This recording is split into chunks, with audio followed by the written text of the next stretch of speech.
All right, good morning. It is June 1st. Welcome to summer. This is the Colorado Oil and Gas Conservation Commission. This is the second day of our weekly business agenda, and we will start by acknowledging our existence with a roll call. Thank you, Mr. Chair. Commissioner Ackerman. Here. Commissioner Cross. Present. Commissioner McGowan. Here. Commissioner Mesner. Here. Commissioner Oath. Commissioner Ray. Here. Commissioner Robbins. Here. Mr. Chair, you have 6 out of 7 commissioners. Thank you, Hearings Manager Larson. We are continuing with our agended matters. At this point, we will take up docket 2211000287, the OWN Financial Assurance Plan proposal. We have heard the case in chief by OWN. We've heard from Yuma County, and we started with questions and answers yesterday evening before we broke. And at this point, we would recognize Director Julie Murphy and/or Deputy Director Scott Cuthbertson for any presentation from staff. Before we go there, let's make sure we've got all of the relevant folks from OWN in the panel so that they can hear as well. I see we've got Attorney Mr. Lepore, Mr. Snyder, Mr. Pfaff, and Ms. Cantrell. Those are the folks that we had yesterday. Mr. Lepore, do you have anything procedurally before we hear from staff? Thank you, Mr. Chairman. We were going to ask for 3 to 5 minutes to wrap up a couple of dangling pieces from yesterday, kind of in response to questions from Commissioner Ackerman and Commissioner Cross. And I promise it will be brief. Yeah, that's fine with me. And that way staff can hear that before they present whatever they may present. So why don't you go ahead and do that? Okay, thank you very much. Good morning, everybody.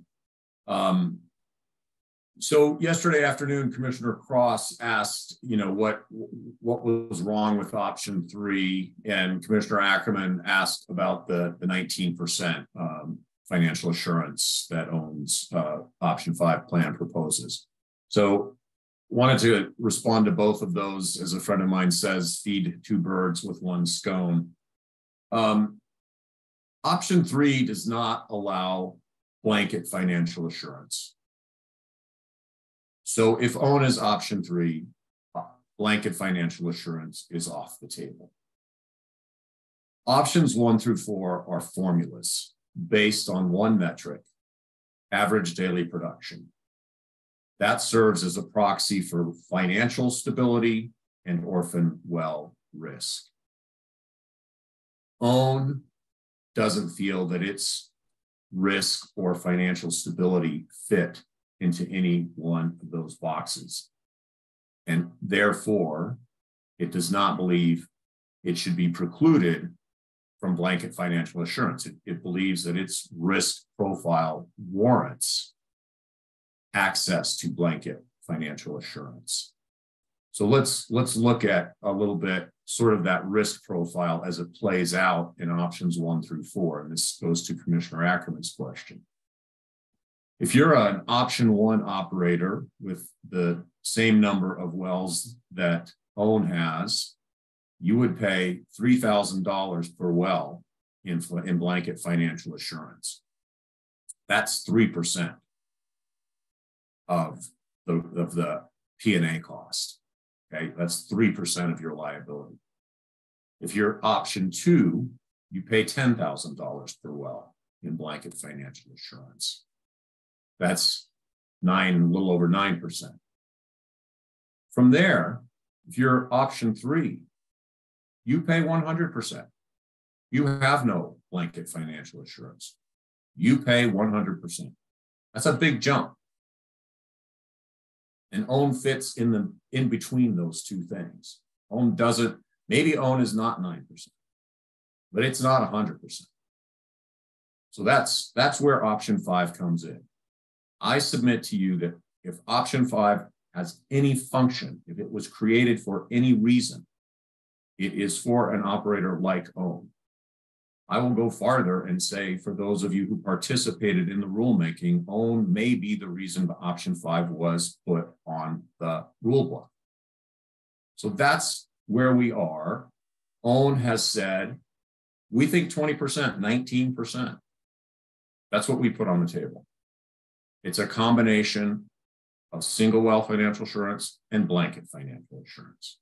We don't get that under option. So that's one reason option 3 is unreasonable and unnecessary. The other is it just doesn't match our risk profile. So thank you for that opportunity to respond. And now we look forward to the director's comments. Okay. At this time, I would call upon AG Davenport to swear in the director. Thank you, Chair. Director Murphy, I think you know the drill. If you raise your right hand, state your name and swear to tell the truth, please. I'm Julie Murphy, and I swear to tell the truth. And Kyle, just in an AAG Davenport, in an abundance of caution, can we also swear Scott Cuthbertson? Of course. Deputy Director Cuthbertson, same thing, please. Scott Cuthbertson, I swear to tell the truth. Thank you. Great. Thank you, commissioners, and thank you, OWN, for a little bit of grace yesterday afternoon when our schedules got away from us a bit. My name is Julie Murphy. I'm the director of the Colorado Oil and Gas Conservation Commission, soon to be Colorado Energy and Carbon Management Commission. I wanted to start by saying I appreciate OWN's presentation and the context it provided yesterday. And to me, as was evident throughout the presentation, I really do appreciate OWN putting together with pieces of the financial assurance framework to build out their option 5 plan, right? It helps us have a common language for what are the things we're discussing and working through. I think my comments today are geared to talk a lot at a high level about the theory of our rules, because I think that that is beneficial to understand how staff arrived at the conclusion it came to. And so starting from the top, from our perspective, option 5 plans are generally more challenging for staff to evaluate. The rules require the director to either recommend an approval or a denial. And the rules around option 5 have virtually no guideposts or requirements. The lack of regulatory requirements make staff role less concrete as compared to, for example, an OGDP that has really specific plan requirements, standards, expectations. The option 5 plan is really at the discretion of the operator to come forward, in my opinion. And that is exactly by design, right? It provides precisely the opportunity for an operator and the commissioners to create a plan that satisfies the Act's requirements for financial assurance. This opportunity is necessarily focused on the dialogue between the operator and the commissioners, given that the commission is ultimately responsible for option 5 plan decision-making. I do believe the testimony and questions yesterday really appropriately frame the role of the Act's language as the guidepost for the right legal standard for evaluating an option 5 plan. And I do appreciate the varied discussion about the statement of basis of purpose. I don't think I need to rehash that today, but I do want to add a bit of color. The focus of financial assurance framework adopted by the commission is to ensure that the operators plug wells, not the state, right? That to me is so foundational and so critically important in all of the work that we're doing that I don't want us to lose sight of it, even though it seems like an obvious thing. I think often when we're talking about financial assurance, we talk about avoiding the risk to taxpayers, but that's the derivative of ensuring that operators are responsible and are plugging wells. Again, this foundational basis for the rules of operator plugging wells aligns protection of the environment and taxpayers with operator behavior. I think that that's a critically important thing, and I think it was really foundational to the rules that were ultimately adopted by the commission. And so I say all this to frame the distinction between an option 5 plan from all others. The other plans provide a formulaic approach to incentivizing responsible management of oil and gas wells at the end of their life. And specifically, option 3 and 4 plans focus on building a fund for plugging wells. In contrast, the option 5 allows an operator to, in essence, open its books and demonstrate how it can and will manage its assets in compliance with COGCC's framework goal of the operator remaining responsible for plugging. The rules also build in necessary safeguards for monitoring an option 5 plan, which the commission could also enhance in its discussion or deliberation around an option 5 plan. And I say that to say that we have built a framework. We have built a program that we are launching, but today is kind of data point 0 on this trajectory, and we are going to need to continue to monitor it as the rules are designed for any option 5 plan. So now taking some more specific comments about OWN's specific plan and the director's recommendation. To be clear, staff was evaluating the plan before it, not a hypothetical different version of a plan that could have come into fruition under the auspices of an option 5 plan. And so I want to be very precise that the recommendation of denial is for the specific plan. Staff did not recommend that the commission reject any option 5 plan for OWN, and staff also did not recommend that the commission impose an option 3 plan without any modification, right?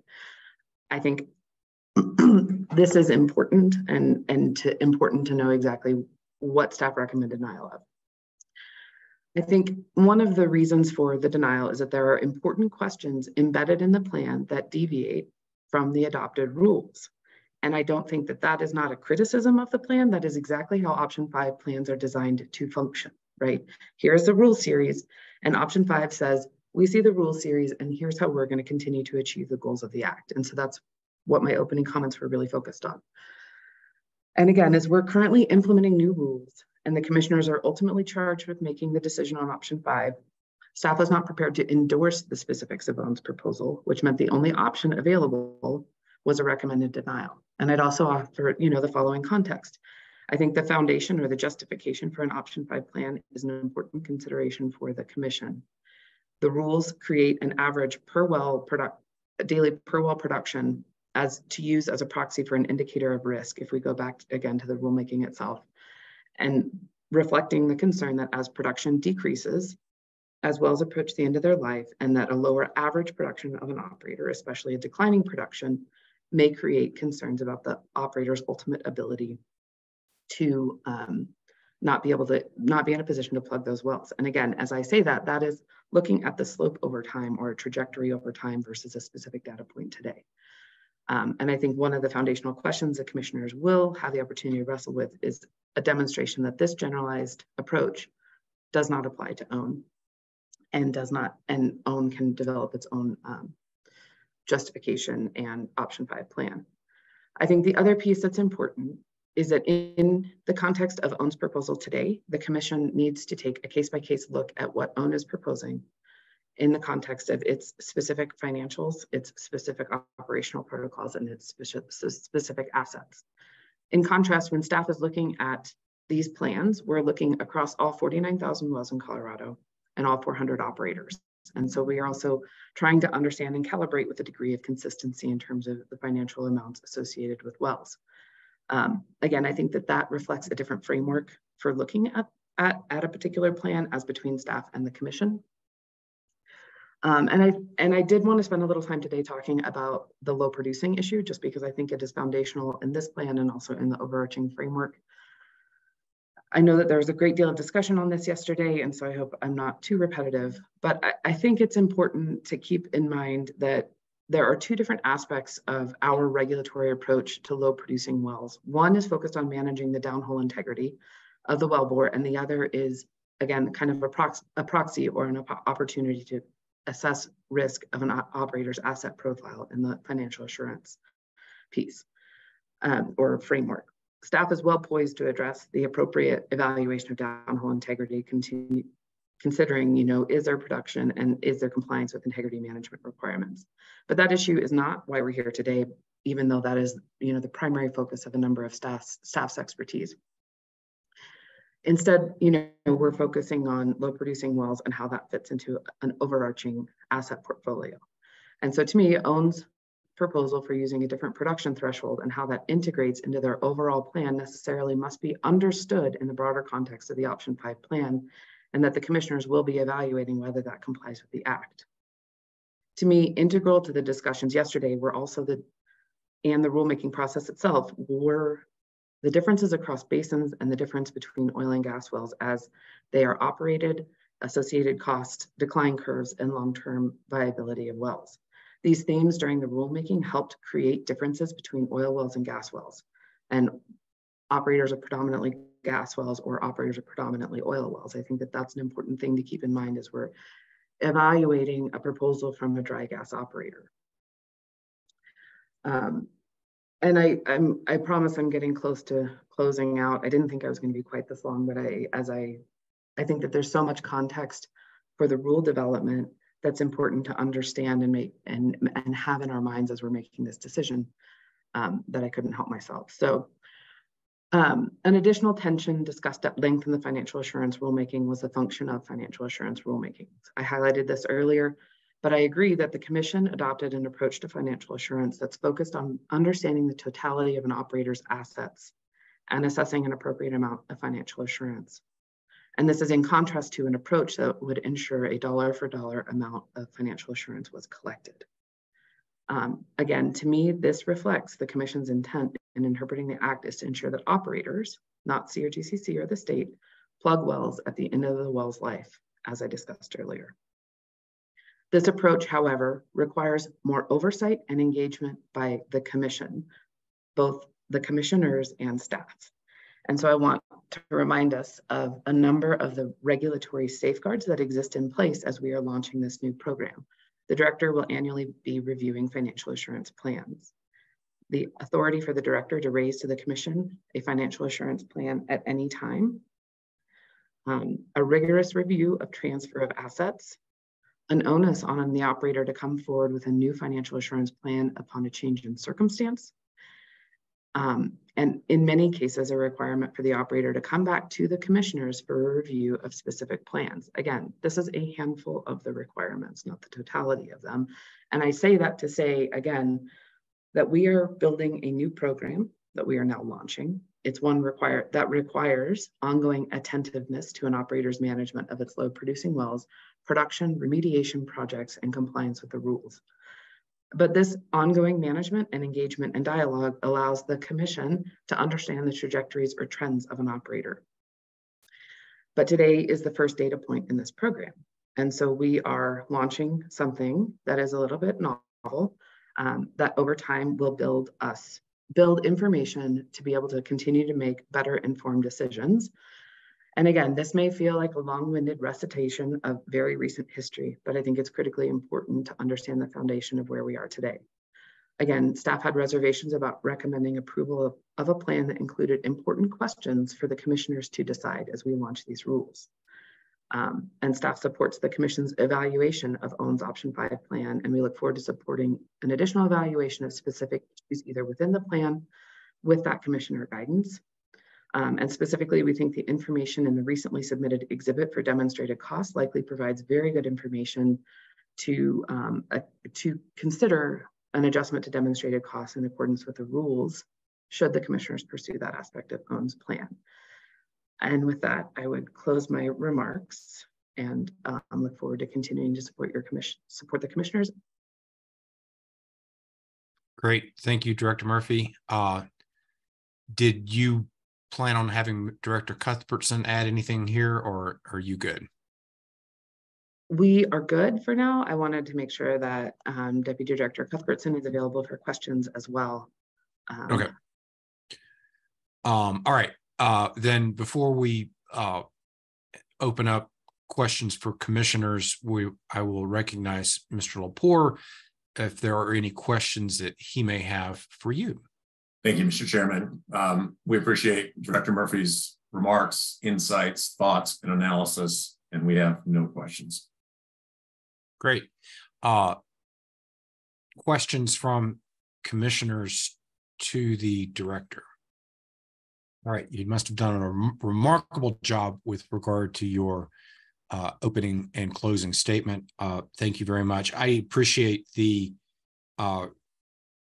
return that you made several times in your remarks that at the end of the day, the financial assurance plan needs to achieve the goal of the operator taking care of its liabilities, the operator plugging and abandoning its wells. And I think that, I'm seeing a lot of attention to that from OWN in this proposed plan, which I appreciate. So thank you for that. With that, the next thing on our agenda is the response presentation by OWN, if any. Thank you, Mr. Chairman. I don't have what I would deem a formal response. We, I hope, have conveyed that we agree that it is the operator's responsibility to plug and abandon its own wells, and that OWN has a good track record in that regard, demonstrated in part by a very, very small inventory of inactive wells. That the intent of OWN's option 5 plan is in no way to just pay less, that it is an intent to right size its financial assurance to match the risk that it presents that it might orphan its wells. I would say we are comfortable with the notion of that Director Murphy spoke about with her annual review, your option to peek under the covers more often if you desire, or if she believes it is appropriate to do so. We have spoken about this being a dynamic model that will fluctuate with circumstances over time. So I really don't think, I think we've put the evidence forward and tried to explain our position as best we can. So I don't, if Ed or Niels wants to weigh in or signal me in some other way, great. But I think that's where we stand. Okay. Commissioners, we have time for questions. Commissioner Cross. Thank you, Mr. Chair. I just wanted to ask one clarifying question, and that is, under your proposal, you anticipate doing thorough reviews every 3 years. Is that correct, to determine what's going to be under what you're considering low producing wells? Thank you, Commissioner Cross. The 3 years is what the rules currently require. So that was, what we said. As Director Murphy said, she is tasked with reviewing all plans annually. For many of the reasons that Director Murphy stated, we understand we're sort of on the cutting edge here. We're avant-garde, as it were. And if the commission feels that a more frequent cadence of review is apt, I think we're happy to entertain that. I don't know that, I don't want to speak for OWN. It's a big lift, but certainly we would be open to a conversation about that. Thank you. Commissioner McGowan. Thank you, Mr. Chair. Kind of related to some discussions, I think that Commissioner Robbins brought up, Chair Robbins. Would you be open to additional triggers that might, changes that might trigger coming back to the commission for review? Meaning right now you have very low inactive wells, you got a robust plugging program. Would you be open to, if there were some sort of, I don't know how I would define a significant change in either of those two things, that we would want to relook at the financial assurance portfolio and what's on the table? Yeah, I'm gonna defer to Mr. Pfaff. Thank you, Commissioner McGowan. Yes, I think we should probably talk a little bit about what that would look like, maybe an absolute number of maximum inactive wells, or maybe a percent or something like that maximum, because we do over time collect wells so that we can get a P&A rig going and do a batch of 30 or 40 from an efficiency perspective. But as Chairman Robbins suggested also yesterday, we would be open to some sort of metrics that we need to stay under, or else it triggers another review. Absolutely. And then Chair Robbins, I don't know if and when it would be appropriate. I would be curious to know if OWN Resources has looked into some questions I had yesterday about wells, but I think it's confidential information. So I'm really trying to behave and mind my P's and Q's here with the confidential versus non-confidential. I'm really sorry. Yes, we Yeah, have. and I've got those numbers for you, but they are confidential and we're ready to report. So let's try to, as best we can, exhaust the non-confidential questions first, and then we'll go into an executive session to address confidential questions and answers. So anything further? Go ahead, Commissioner McGowan. Thank you, Mr. Chair. So something I've been thinking about since the presentation yesterday in our discussions is this idea, and we've talked about this before, I've talked about this before, right? Which is your wells are like little people and we're planning for their retirement. And we want to make sure that whoever owns the business still has a robust retirement plan for these wells. So right now, you know, I think we could all argue that Own Resources is a responsible operator, positive feedback from the county within which they have most of their operations. What appears to be from reviewing your financials, you know, a solid business plan and responsible operatorship. So I think part of my consideration and thoughts about a plan would be it has to be preventive, so that if the bad thing happens, whatever the bad thing is, we aren't left hanging, balanced with this is a responsible operator plugging along, no pun intended, with its operations and keeping things, you know, solid. And where as a commission, I think we favor this kind of business plan or how things are going. And so I'm just wondering philosophically if you could kind of discuss how you think your plan addresses the preventive piece, which is if the bad thing happens, if you guys decide you're just going to walk away tomorrow, I'm going to caveat this by, this would also happen though in the early stages, some of the other option plans where you're putting in 5% every year or 10% every year for X number of years, we're still kind of left in that same situation. But I wouldn't mind some discussion from you of your thoughts about the preventive piece and how this plan meets that philosophy, meets those goals. And I start with answering maybe part of Commissioner McGowan's question. And I think it probably won't be complete, but part of this is covered by the rules, I believe. And that part is if we, I guess, not if we walk away and don't do anything, but if we sell or somebody buys our assets. There is a very clear rule that low producing wells then need to be fully bonded, right? So I think that covers that part. There was maybe a question. On the one hand, I really like what Commissioner Ackerman said around maybe we're too good in mature asset operations. So there's a liability there. Let's not forget that all these assets were for sale and there were always multiple buyers when we acquired them. But I think that's a big part of us, I guess, Ed and Niels and the current owners walking away and a new owner coming in that's maybe not as responsible. I think there is a real review for the commission, if they don't bond up completely, for the commission to try to dig in deeper and understand and potentially slow things down a little bit.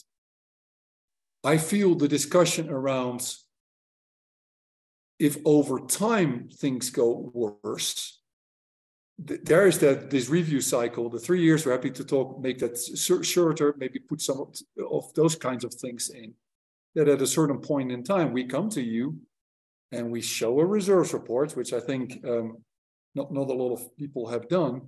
And the reserves report shows that the field life has dropped from more than 50 years to 30 years. If I was the commission, I would start getting worried about that and basically say, you know what? I don't like the plan anymore and we need to adapt and change. And I think that's why that dynamic part of this is so important. Over a long period of years, a lot of things can happen. And I think those would be my remarks regarding your question. Further questions? Commissioner Ackerman? Thank you, Mr. Chair, and thank you for your presentation continued today. Appreciate it. I debated on whether or not to ask this question, but really I think for the record, it's a good question, and as it's foundational to part of the argument on the amounts that we're talking about here. It was shared at the beginning of the presentation in the public session, so I'm not divulging anything, that owns average for P&A&R is about $14,000 a well. And certainly Yuma County speaks on behalf of the company and it doing a good job there. You know, 14,000, largely speaking, is on, I think, as was acknowledged, the very low end of the spectrum for plugging wells. And it makes sense to me that the type of well generally operated by OWN would be more economical to plug than, say, a horizontal deep well in the DJ Basin. Can you talk just a little bit more about that plugging, the general plugging process used? Has there been any kind of an analysis of longevity and long-term confidence of the plugging methods, or you know, is it on par, is what I'm asking, with the integrity of other plugged wells in Colorado? And can you expand a little bit more? Is there evidence that the sample of approximately 50 wells that you've plugged so far is representative of the remaining portfolio and would be a proper estimate, a proper sample estimate for future well plugging?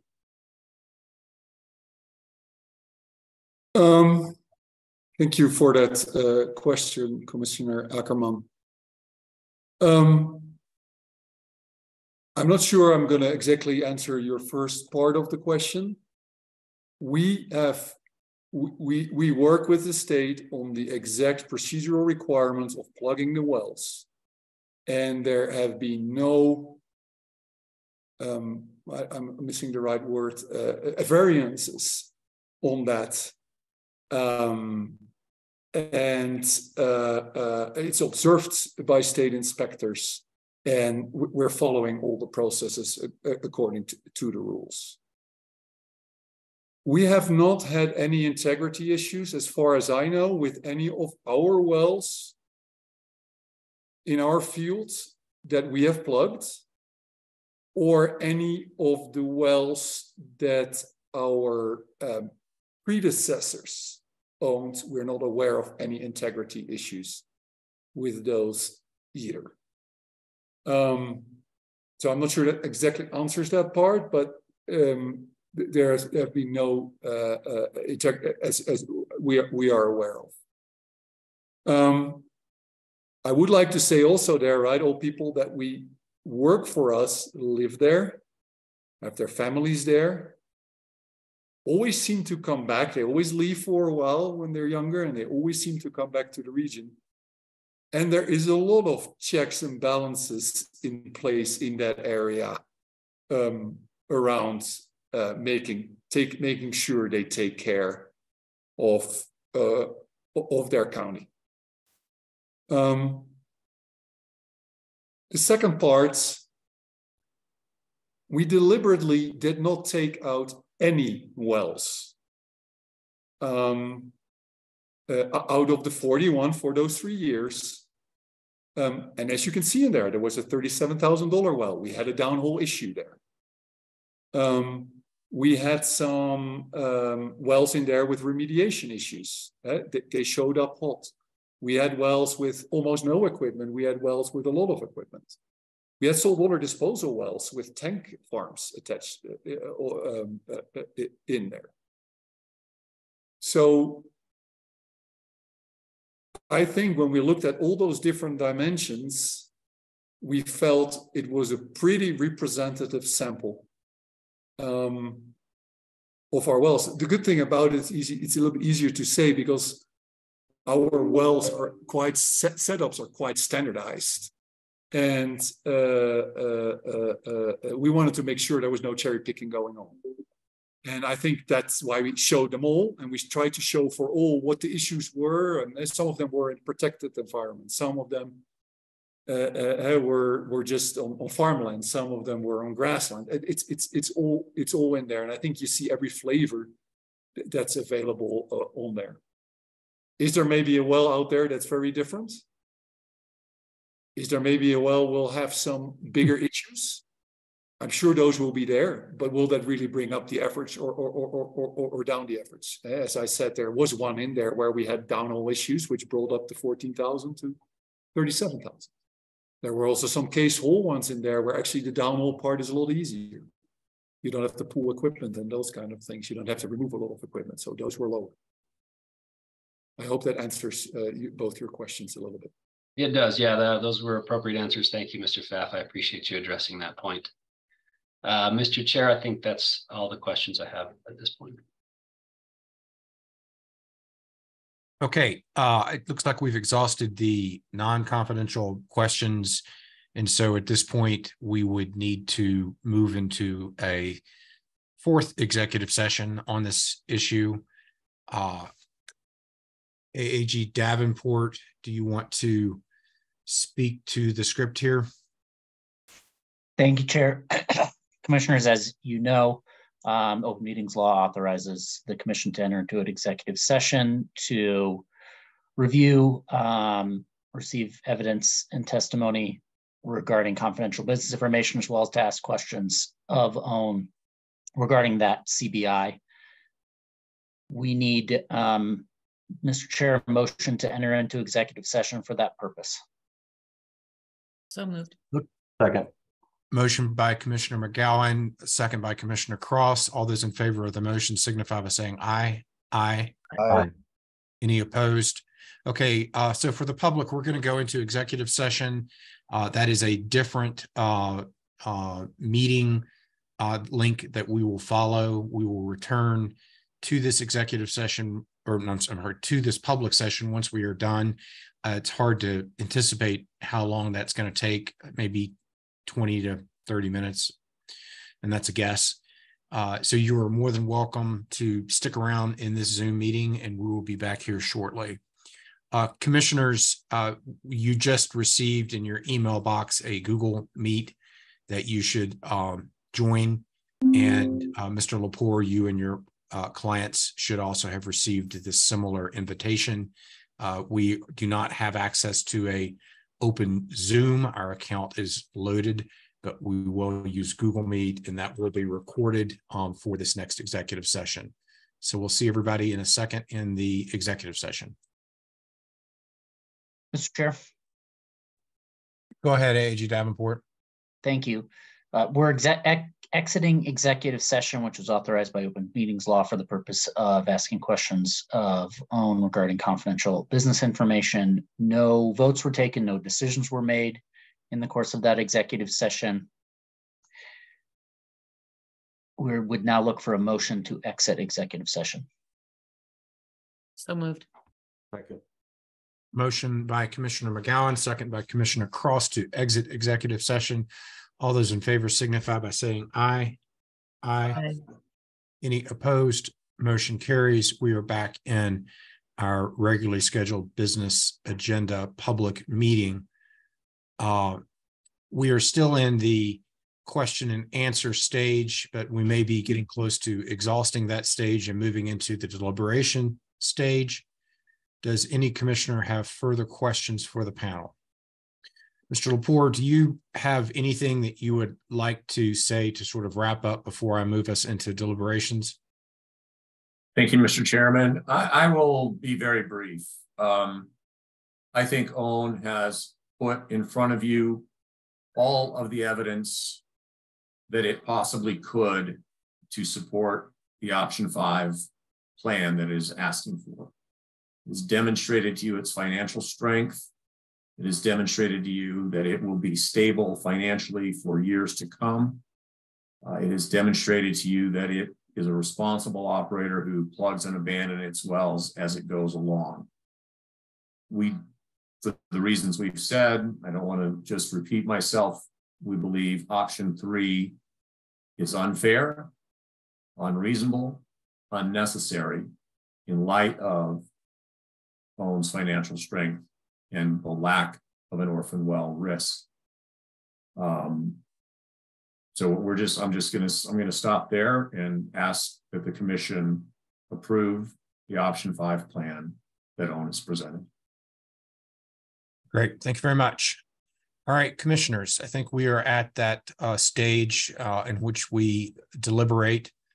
I can start. I don't have anything scripted, but I could make a few statements of kind of where this commissioner sits with this. I think that OWN has met its burden. I think that it has demonstrated that option 3 is, as Attorney Lepore indicated, unreasonable and unnecessary. I believe that OWN has done a good job of establishing that it's not the type of operator that fits comfortably within the options that we created. It has a unique asset portfolio. It doesn't drill wells. It has a low risk for orphans. And I think it has met its burden in terms of not seeking a variance from what our common definition of low producing is, but in advocating for an option 5 plan that establishes that low producing to OWN is much different than low producing. That is the generic low producing number that we came up with our rules. I do have a couple of thoughts or suggested edits to the plan. I am not comfortable with a full review, at least initially, coming in 3 years. And I would suggest we do a full review annually for perhaps the first 3 years, and then we could move it to a full review every 3rd year. The director is going to look at this yearly anyway, but I think putting the onus on OWN to come in and sort of show us that this is working for the first couple of years makes some sense. I also believe that if circumstances change, for instance, if OWN adds to its asset portfolio, either through drilling wells or through acquisition of additional wells, that should immediately trigger a full review of the option 5 plan. I also would like OWN to craft some language around the thought that I had and Commissioner McGowan had around the fact that it has a robust P&A program and it doesn't have inactive wells. I don't know exactly what that language needs to look like, but I want to give credit where credit is due. And I think that option 5 gives us the ability to sort of require or recognize that they continue with their concept of, as soon as a well becomes uneconomical, they plug it. They don't put it on an inactive well list. And so, maybe the language is something like, if a percentage of wells become inactive, then we need to take another look at the financial assurance plan, because I think that changes the dynamics upon which the foundation for this option 5 plan is based. So I also, going back to my notes from the very beginning, OWN had requested that for the first year, they post a security bond to work on establishing a sinking fund, something around a trust fund approach and an insurance policy approach. I'm not sure I understood what that was, but would want to have a dialogue with the operator around that concept as well. So those are my initial deliberative thoughts. I look forward to hearing from other commissioners. I know this is really unique, and I think that we ought to listen to each other as we try to come up with the plan that makes the most sense for this operator. So with that, Commissioner Cross raised his hand. Thank you, Mr. Chair. And I'll kind of modify what I initially planned on saying, because I think to a certain extent you sort of stole what I was thinking about proposing as well. And that was broad-based. Before I go into more detail, I do think that this is appropriate. But I as well was thinking perhaps not a 3 years and every year or every 2 years, especially if it's going to be reviewed by staff every year. It might be appropriate, at least for a while, to do this on a yearly basis to update the financial assurance and see if additional wells do meet what OWN is proposing as the 2.5 MCF being moved over from the blanket to the sinking fund as well. And I want to start off kind of highlighting some of what Director Murphy said and what I think is very important here as well. And that's that these plans are definitely going to be viewed on a case-by-case basis. Not every operator is in a similar position. Not every operator has a similar business plan, different types of assets, different geologies and everything else. And so I want to make sure that other operators listening understand that, oh, well, this happens, so why don't we just propose the same thing? And that's not necessarily going to work. And I think what's important here is, I think Own Resources did a lot of work to show demonstrated costs, to show financial capabilities, to show future reserves, and use that to explain why this is an approvable plan. I know I won't go into any specifics, but I know in looking at some of the proposed demonstrated costs for other operators, they just simply send an invoice. There's no details on the invoice. It just says, yeah, we think we can plug for X number of dollars. And that's not helpful. That's not a demonstrated cost. That's not something that provides comfort to commissioners to say, this is what's going to be necessary to ensure that we, as operators, will meet our obligations to plug and abandon and reclaim wells. And I think what's done here with hundreds of pages of documentation showing this is why it costs what it costs. This is why we're not low producing under our business model. This is why we'll have the ability to continue to operate, continue to move money into a fund to ensure that we can plug and abandon wells is important. So I just at the start want to say that I think this is something that other operators should look to when you're showing demonstrated costs, that this is the type of evidence that we are looking for as commissioners, at least this commissioner is looking for. To go into a little bit more detail, I think one of the important things here is that I believe it's been shown that for option 5, you have to show circumstances that make it unnecessary or unreasonable to go with this plan. And I'll differ slightly than what you said, Mr. Chair, because I don't think it's unreasonable to go with an option 3 plan with the demonstrated costs, but I do believe it's unnecessary. And so I still do think that it matches what's required here. And I think what qualifies as a low producing well under our definitions does not have the same financial risk of a well being orphaned as what's shown by OWN under the work that they're doing. We had testimony from a reserve engineer that was showing that, this is not what's talked about in our statement of basis and purpose, is that if a well is low producing, I believe in our statement of basis and purpose, it actually specifically said it's likely to become inactive in the relatively near future. And that's not the case here. We're getting testimony, we're getting evidence showing that this is not going to become inactive in the near future. We're in fact talking decades down the road. And so I think that's, to me, one of the important factors in making this plan approvable is that we're not saying, well, we need to have the single well financial assurance in total right up front because it's likely to be inactive soon. And that's not the case. And that's what's necessary. It's important to note that OWN has met the requirements for an option 5, notably showing the asset retirement planning and the fact that they're explaining how this is going to move forward, how they're going to make sure that they have demonstrated their ability to meet those obligations to plug and abandon wells was done well here. I will say that I think that, you know, I went back and forth a little bit here. I think what the concern that I had was trying to show the ability to meet those single well financial obligations when it's done over a longer period of time.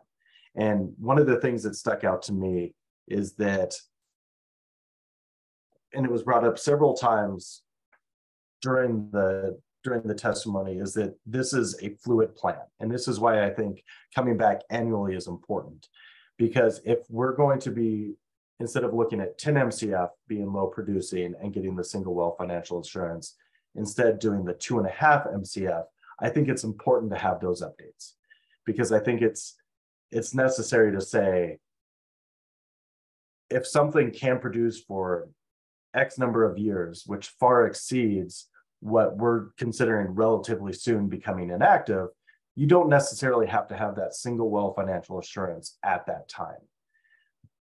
But if we're constantly updating that and saying, all right, maybe now this meets what we're going to consider for the single well financial assurance, I think that's the important step in this plan to say, based on what we've shown with reservoirs, with financial capabilities, et cetera, this is how we're going to make sure that we meet that single well financial assurance obligations. And it is fluid. And I think it's important, as noted, for us to do this more than every 3 years, because there could be changes, whether it's changes as noted by some of the public comments with respect to costs, natural gas prices that could sway this. If there's changes in reservoir reserves, if there's changes in, you know, as you mentioned, Mr. Chair, the potential of taking on additional assets, potentially taking on assets in other areas. And I think it's important that we make sure that we keep up on that, to make sure that, one, this proposal continues to work under this business plan, but two, that we're properly incorporating what should be covered with the single well financial assurance there. And I think I'll say one last thing is, an important part of this to me too is the idea of not necessarily putting $42 million for what they have in funds right immediately into a bond and having to do it. I know that the public comment talked about, you know, other operators, large operators, having $40 million in financial assurance bonds, and because they have a similar number of wells, it should be done the same there. And that's simply not a good business incentive here. We have an operator that is putting that capital to good use to make sure that wells that can produce are being taken care of and not just left abandoned. And I think that using that money for a good purpose is beneficial for the community in Yuma County. I think it's beneficial for looking at how we can make sure that wells that other operators might say, yeah, these just need to be done, let's get rid of them. You know, they're taking them from companies that are not doing well financially. Maybe they would go into orphan well program. And we're seeing this money utilized to ensure that the life of the well is improved, that jobs are created, and that looking forward, these obligations to plug and abandon wells aren't met. So I realize that was a little long-winded, but this being the first option 5, I think it is important to note the level of detail that went into this proposal, as well as noting that this is very much an individual case basis. And I think on this individual case basis, I think this plan makes sense. Again, with, as Chair Robbins said, the change that maybe we review this at least at first annually or every other year, as opposed to every 3 years, to make sure that we're keeping up with what should be on that single well financial assurance level. Thank you, Commissioner Cross. Other commissioners with deliberative thoughts? Commissioner Messner. Thank you, Mr. Chair. I do have a few thoughts that will be different than the thoughts that have been provided at this point. So I'm gonna just start by acknowledging that, Own Resources is not the average operator in the state of Colorado, as was indicated by Mr. Pfaff yesterday. And I think that we all know that option 5 is not the average approach an operator can take for financial assurance. In my opinion, option 5 was created to develop an opportunity for an operator to propose a unique financial assurance option where circumstances prevent an operator from meeting the requirements of 702D 1 through 4 or other exceptional or unnecessary or unreasonable circumstances. As stated in the statement of basis and purpose, which indicates the intent of the rules that were developed during the rulemaking, in creating option 5, the commission stressed that it was not intended to be a process whereby an operator may attempt to use option 5 for the sole reason of paying less financial assurance than provided for in other options. As indicated by the applicant, the financial assurance rulemaking directed the commission shall require every operator to provide assurance that it is financially capable of fulfilling every obligation imposed by this Article 60 as specified in the rules adopted. The rules adopted developed a framework in which this obligation could be met with definitions, tools, and categories based on production levels through over a year of stakeholder and rulemaking work. The rules, in this commissioner's opinion, were developed to ensure that operators were able to retire their own assets at the end of productive life. It was determined through the rulemaking that the best indication of how to close assets would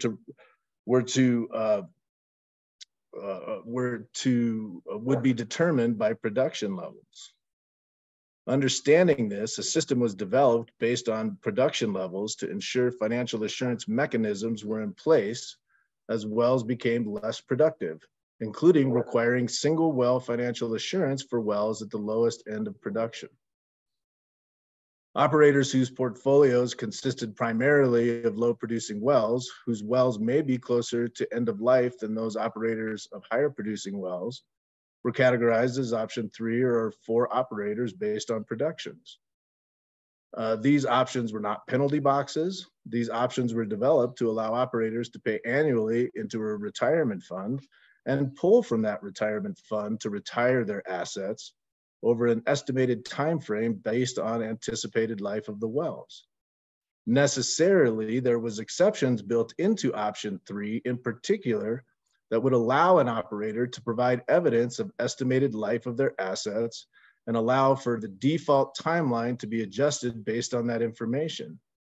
In addition, operators were given the ability to provide evidence to show what the demonstrated costs of retiring their assets would be, and if proved, would adjust the amount of financial assurance an operator would need to provide for each well in their portfolio. Own Resources has provided an application for an option 5 plan, as is their right. As I had indicated before, Own Resources is not an average operator in the state of Colorado. They have a portfolio of over 3,000 wells, many of which would be considered low producing based on the definition within the rules, and have clearly shown a business model utilizing their portfolio that is both profitable and is responsible to the citizens of the state of Colorado. The quality of their submittals in this hearing have been exceptional, and they have met the submittal requirements of their application.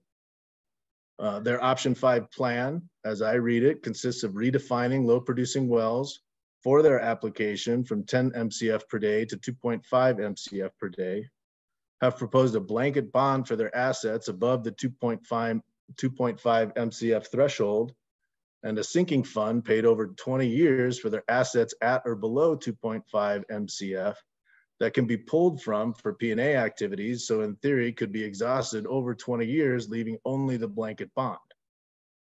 While I find this approach to be unique and would be considered an option 5 plan, I do not believe that it meets the rule intent or requirements of the option 5 plan.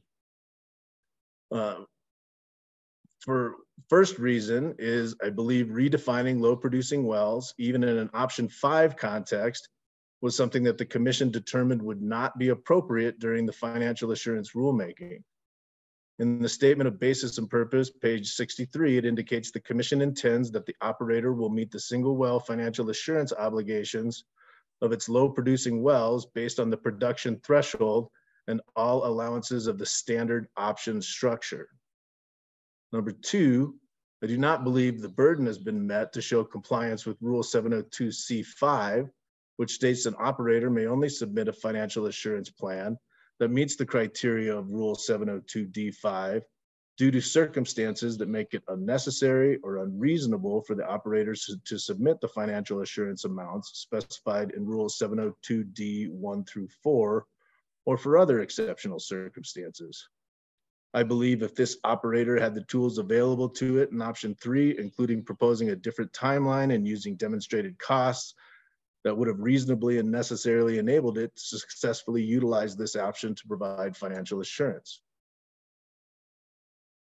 Number 3, the proposed option 5 plan appears to have taken on many elements of other options, all of which would have been less than what those options would have required for financial assurance in order to lower its overall financial assurance amount, which was explicitly determined in the financial assurance rulemaking to not be appropriate. Statement of basis and purpose, page 59, states in creating option 5, the commission stressed that it was not intended to be a process whereby an operator may attempt to use option 5 for the sole reason of paying less financial assurance than provided for in other options. And 4th, due to this approach and the fact that it is possible to exhaust the sinking fund due to P&A activities within the 20-year time frame, leaving only the bankit bond, it seems like the operator is asking for some level of self-bonding, which is disfavored but not disallowed financial assurance mechanism, but which has prescriptive requirements within Rule 701B, which it is not clear the operator has met. Due to the above reasons, I do not believe that the option 5 plan as submitted meets the intent of the rules or regarding option 5 plans. Having said that, I do believe that this is a good operator in the state of Colorado with a strong track record of compliance and a strong financial portfolio that could be a candidate for an option 5 plan that meets the rule intent and requirements. It is possible that this operator could modify an option 3 approach, including timelines based on evidence provided for the life of their assets. They could utilize a modified option 2 approach that does not redefine the definition of low producing wells, or even a modified 6 approach based on the operator's financial capability. And while none of these have been proposed today, I'm certainly open to considering options for an important and successful operator in the state of Colorado, but don't believe that the plan as submitted meets its obligations. Great. Thank you for those deliberative thoughts. Commissioner Ackerman? Thank you, Mr. Chair, and I appreciate the thoughts of my fellow commissioners. I also appreciate Mr. Lepore's follow-up statements for my questions from last night, and I very much appreciate the director's comments that have helped frame the theory and remind us of the purpose of the changes that we have purposefully made to the financial assurance regulations, specifically because financial assurance of the past has not been sufficient. I agree with Mr. Lepore's opening statement. I think this operator is an ideal candidate for an option 5 plan. And I think that option 5 can and should be used to, as Mr. Lepore put it, to right size OWN's financial assurance. That said, as has been shown by these proceedings, option 5, essentially a BYOP, is hard. It's difficult. It's especially at this first pass at it, and it has to be constructed and clearly substantiated from the ground up. While OWN's business model is certainly profitable to them, I also think they provide a service to the state by responsibly taking on and ultimately plugging low producing wells. In my opinion, that service is worth something to this discussion. I do have significant confidence in OWN. I have significant trust in their 2 principles to continue to elegantly execute their business model as they've done heretofore. That said, I sit in the wildlife, environment, and reclamation seat, and as such, I'm keenly attuned to potential risks to Colorado's environment. And orphan wells is an ongoing significant issue that we are attempting to address, and that this commission has made great strides towards addressing by requiring difficult and more stringent financial assurance requirements. In my opinion, the burden of certification of current financial capability for this operator has been clearly met. The statement's been made that total expected revenue is sufficient to cover P&A&R costs many times over. And to me, this helps establish financial capability. However, financial capability and actual funds available for P&A&R are vastly different matters. I expect that any operator doing business in the state would make enough money while they're in business to pay costs associated with all operations, including plugging, abandonment, and reclamation obligations. Historically, all operators while in business have generally generated more than the income that would be necessary to plug, abandon, and reclaim their wells. And when a business is operating properly, this argument can always be made. But however, history has shown that the difficulty arises when, for a variety of reasons, an operator is no longer viable, as the director reminded us earlier today. And as much as we don't want this to happen, it clearly does, and the state has to plan for it. So the question becomes, what will be that tipping point on an operator by operator basis, and how much money will be needed to properly address liabilities once that tipping point is reached? Keeping in mind Mr. Lepore's comments of last night that there are other structures such as sales that do help mitigate some of that liability. It's very difficult, as I stated yesterday, if not impossible, to ascertain the tipping point for each operator. But history has shown that the state needs to take a different approach to financial assurance than it historically has done. And that's been evidenced by the sizable orphan well portfolio in our state, hence the financial assurance rulemaking pursuant to Senate Bill 181 that has elevated this issue to a number of our hearings of recent date and will continue to do so. So clearly the safe approach for the state to take is to, at any given point in time, have sufficient financial assurance in place to cover the entirety of an operator's unplugged assets. And as those assets become plugged over time, that assurance would be commensurately reduced on an annual basis. It does two things. It adequately protects the state from taking on orphan wells, and it encourages proper and expeditious operator plugging of those wells when business is good. But as Mr. Lepore pointed out, our practice has not been 100% bonding in all cases for all operators, and even under our new regulations does not continue to be so, while it would be under this option 3 option, which has caused so much consternation. That's not fair. It's not just. It's not in line with what we've done so far. So ergo, to me, the issue is not necessarily whether OWN is eligible for an option 5 plan. I believe they have met their burden. But what's the proper number? To me, that's the question. And if the proper number to plug and reclaim wells is 14,000 and OWN has 3,050 wells, well, then we saw those numbers in the director's recommendation for fully bonding around 42 million. And that's very similar to larger, the bonds given to larger or required of larger companies. OWN's history of expeditious plugging is worth something. It adds confidence that wells will be plugged throughout the active life of the field. And as I started to say, large publicly traded companies in Colorado with significantly more assets, significantly more expensive P&A&R costs, significantly higher overhead. As Mr. Lepore reminded us, OWN doesn't undertake the very expensive processes of exploration and development, have been required to post financial assurance in the neighborhood of $40 million, prompting me to ask myself whether a number in the same $40 million range is appropriate for this operator. I agree with OWN's counsel that I don't think that it is. So what's that number? Grossly, I agree that that number lies somewhere below the 100% bonding amount of the 40 million that OWN would have to pay in an option 3 plan. I'm not certain that it lies at the figure proposed by OWN at $8 million roughly in this plan. While I think we've made good progress, I'm not entirely comfortable that this presentation has put forth a logical formulaic demonstration that the proposed number is the right number. And I would have preferred to have seen a point-by-point analysis of the purpose and theory of financial assurance, again, as we were reminded by the director, and how the proposed plan and proposed financial assurance number meets those purposes, and how that proposal is comparative and competitive to the other more formulaic options that have been deemed appropriate by the commission. So from a 30,000 foot level, to me, it feels more that the number lies somewhere between the proposed $8 million and the fully bonded $40 million figure. Given our lack of experience on this road, I recognize that's just a gut check estimation. And I recognize that it will simply take some time to gain a level of comfort with option 5 plans and what that right number should be under option 5 plans. So for that reason, if we do move down the road of approving what OWN has proposed, I agree that I think it would be prudent to have detailed and significant check-ins and potential adjustment points at the commission level on a basis that's more frequent, as the chair has suggested.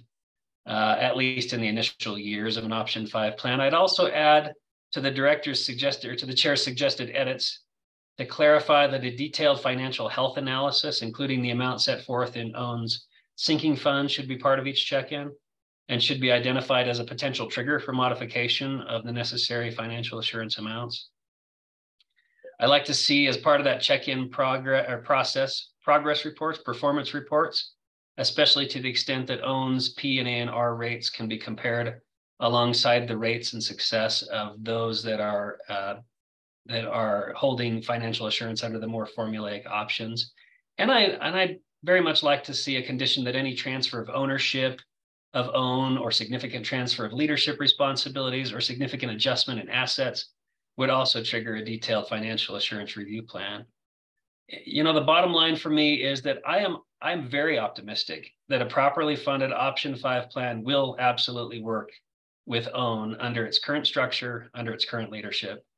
I do have reservations about the amount of financial assurance proposed in this plan, and I have significant reservations about how this might work should the structure or leadership of OWN change in the future, or should its assets significantly change. So those are my deliberative thoughts, Mr. Chair. Thank you, Commissioner Ackerman. Further deliberative thoughts, Commissioner McGowan? Well, when you go last, there's not so much, whole lot to say. Sorry. So I find myself in agreement with Commissioner Ackerman, which is, I don't know if this is, I agree that I'm not sure 42 is the number that's necessary for this operator. And I think they've shown us evidence that that is the case. I'm not sure that what they proposed is the right amount, and agree with Commissioner Ackerman that probably start off here and have more robust check-ins than maybe what we're going to see with other operators who just choose the formulaic options. I do think that I've seen enough information and evidence to try and test drive this proposal that they've put in front of us. I think this is an operator that showed us that they're on firm financial grounds, that they've been responsible with their assets, that they're in good standing with the commission. And those are things that we all said that we would look at as part of financial assurance and that were important to the commission. And in this case, even though that we said in the statement of basis of purpose that low producing wells can be an indicator of risk, higher risk or risk of being orphaned or at end of life, that is not necessarily the case with this portfolio. And so I think it does warrant a look at an option 5 for them. And I am comfortable along the lines with Commissioner Robbins that if we put some other things, attach some caveats to this option, that I'm comfortable moving forward and keeping an eye on it and seeing if this is the right size or if it needs to be amended as we move along and see if the operator keeps along its trajectory or not. So that's where I am. Thank you, Commissioner McGowan. So I appreciate all the commissioners' thoughts and comments. It does look like we have a majority that is interested in test driving this, as Commissioner McGowan indicated, with some parameters around it. What I would suggest perhaps we do have another docket item that we need to take up, the Civitas financial assurance.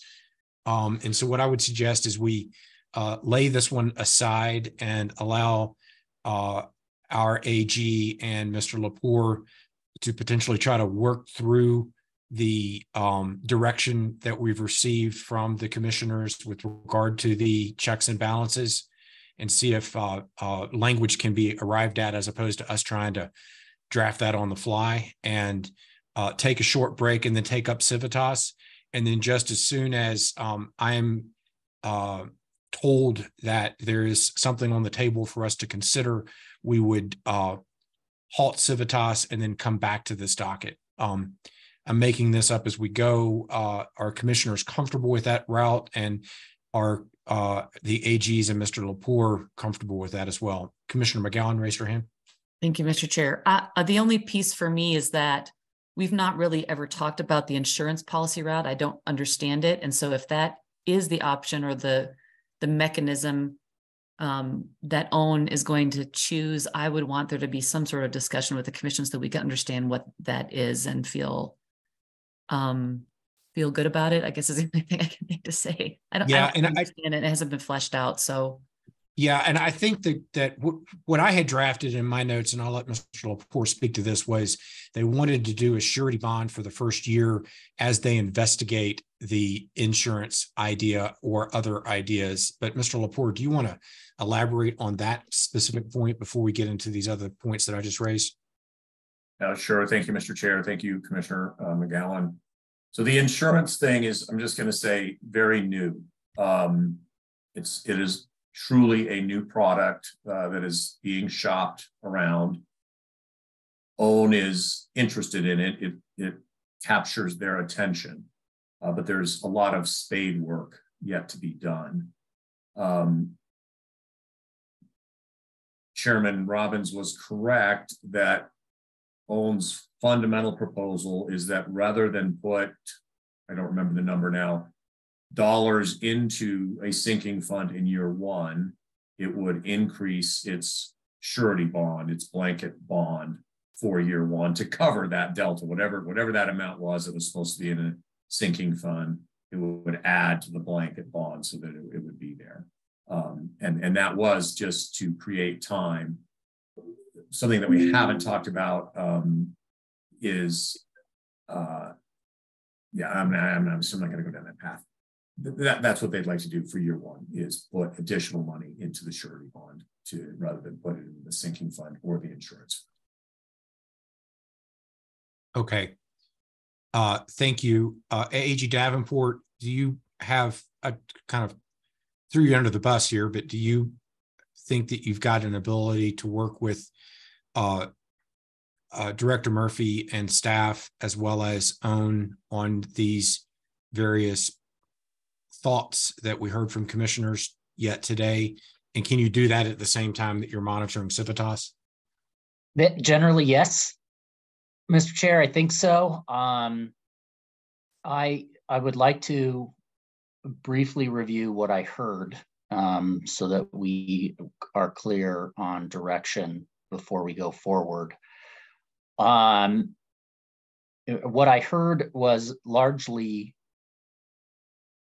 comments, requests, or the desire to have a change be, the main one being a review more frequently than the 3 years provided by rules. And that, I think what I generally heard was yearly, maybe for the first 3 years, and then perhaps pushed out to a standard 3-year time period after that. Then I also heard from you, Chair, another review triggered by an asset portfolio change. And finally, to the desire to see some language describing a robust P&A program, recognizing that OWN plugs when wells become uneconomic and don't put them on an inactive well list. And I think that last one could have, like, if a percentage of wells become inactive, then that creates a trigger. And I don't know what that percentage is. And I believe that OWN can probably help define that. And then I also appreciated the remarks from Commissioner Ackerman. He fleshed out some of this a little bit more detailed financial health analysis, an ID for potential trigger as part of the check-in progress report. And then I think, amplified what I was saying along the P&A and R rates and how those are happening. And then he reaffirmed that if there's a transfer of ownership or leadership would further trigger a review. So that's different than the annual review. And I think that's based upon the confidence level we have in the current leadership structure of OWN. And so if that leadership structure changes, then we would, before that change happens, we'd want to take a review. Commissioner McGowan? Sorry, don't our rules already require a new financial assurance look if there's a change in ownership or a change in portfolio? I don't recall offhand. Director Murphy? I think the answer is yes, both for a transfer, something that comes into us early and we take a look at.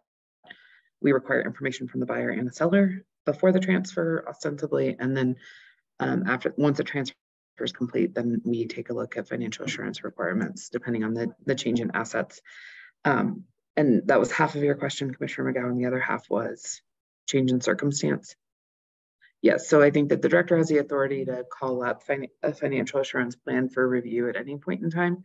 So if I became aware of something and an operator didn't come forward with it, not I. If staff became aware of something and the operator didn't come forward with information about that change, we could, again, self-initiate a review of it. The same is true of the commission. The commission can self-initiate review. And I'm sure Kyle or AAG Davenport's going to double check me on all these rules. And then the third thing is that the rules put the onus on the operator that if there's a significant change in circumstance, they're required to file a new plan. So I think that those safeguards do exist for all operators, to answer your question. All right. I still thank you for that clarification. I still think calling it out in this actual option 5 plan is not a bad thing for the state of Colorado. And I think it provides additional assurances to the commission in this first plan that we are looking at. So I would still want Mr. Davenport working with staff and with OWN and their folks to try to craft some language around these lines. Okay, AG Davenport, anything further? Thanks, Chair. I had one more question. I was unclear if there is direction from the commission on what to craft in regard to the insurance policy approach. I think the point there is we'll take OWN up on their offer to do the increased surety bond for this first year, and then we can reevaluate at next year's review the sinking fund and or other creative thoughts that may arise between now and then. Mr. Lepore, is that where you were driving that point? Yes, sir. I think that's fair and correct. I'll stop. Okay. Mr. Schneider, I see you visualized yourself. Yeah, I guess the one thing here is that right now there's not a clear definition of how a sinking fund works or all the legal documents that would be required. So one of the concepts is that's going to take some time to work out. So, that likely would be something that we would be working out in the meantime before we get to the next review, and hopefully we'd be able to present something that works for the commission. Okay, fair enough. All right, then what we're going to do is we're going to table this docket. We're going to take our morning break, and we're going to direct our AAG to signal to me when you're ready for us to stop the discussion around our next docket, and we'll take a short break in that docket to be able to finalize this docket. Is that fair with everybody? All right, let's return at 11 a.m. and we'll take up the Civitas docket at that time, and we'll take our morning break now. And thanks everybody for the good work on a difficult and challenging topic. Thank you. In about 15 minutes. Get the recording going. Let's remove the share screen. And we will now move forward. This is the Colorado Oil and Gas Conservation Commission. It is June 1st. It is 11 a.m. We are continuing our business docket for the week. We now will take up docket 2211-00285, a financial assurance plan for Civitas Resources. We've got the attorney for the applicant, and we also have several attorneys for petitioners. Perhaps I would recognize Ms. Ryan first. Good morning. Good to have you with us. Good morning. Are you ready to move forward with this matter? Yes, I see all of my witnesses involved. Thank you. We are ready. Okay. So then we've got let's see here. I see Mr. Sullivan, who represents the town of Erie. Good morning, Mr. Sullivan. Good morning, Commissioner Robbins. All right. And Ms. Burke or David Hughes with the Boulder County Attorney's Office. Are you present? Good morning, Ms. Burke. Yes, I will be speaking for Boulder County. Okay. And Mr. Foote on behalf of the City and County of Broomfield. Yes, good morning, Mr. Chair. Okay, Mr. Foote, good to see you. All right. The first thing on our agenda is determination of any commissioner conflicts, which we didn't do on the last one. I'm not aware of any conflicts. Is any commissioner aware of any conflicts? All right, seeing no conflicts and seeing nothing from the attorneys of record, we have a quorum of commissioners to hear this matter. The next issue are procedural issues. Ms. Ryan, are you aware of any procedural issues that need to be taken up here at the outset? None specific to this docket, Chair Robbins, but for efficiency purposes, if you would like, this may be an appropriate time to swear in the witnesses that will be speaking today. We could do perhaps the tosses as well as petitioners.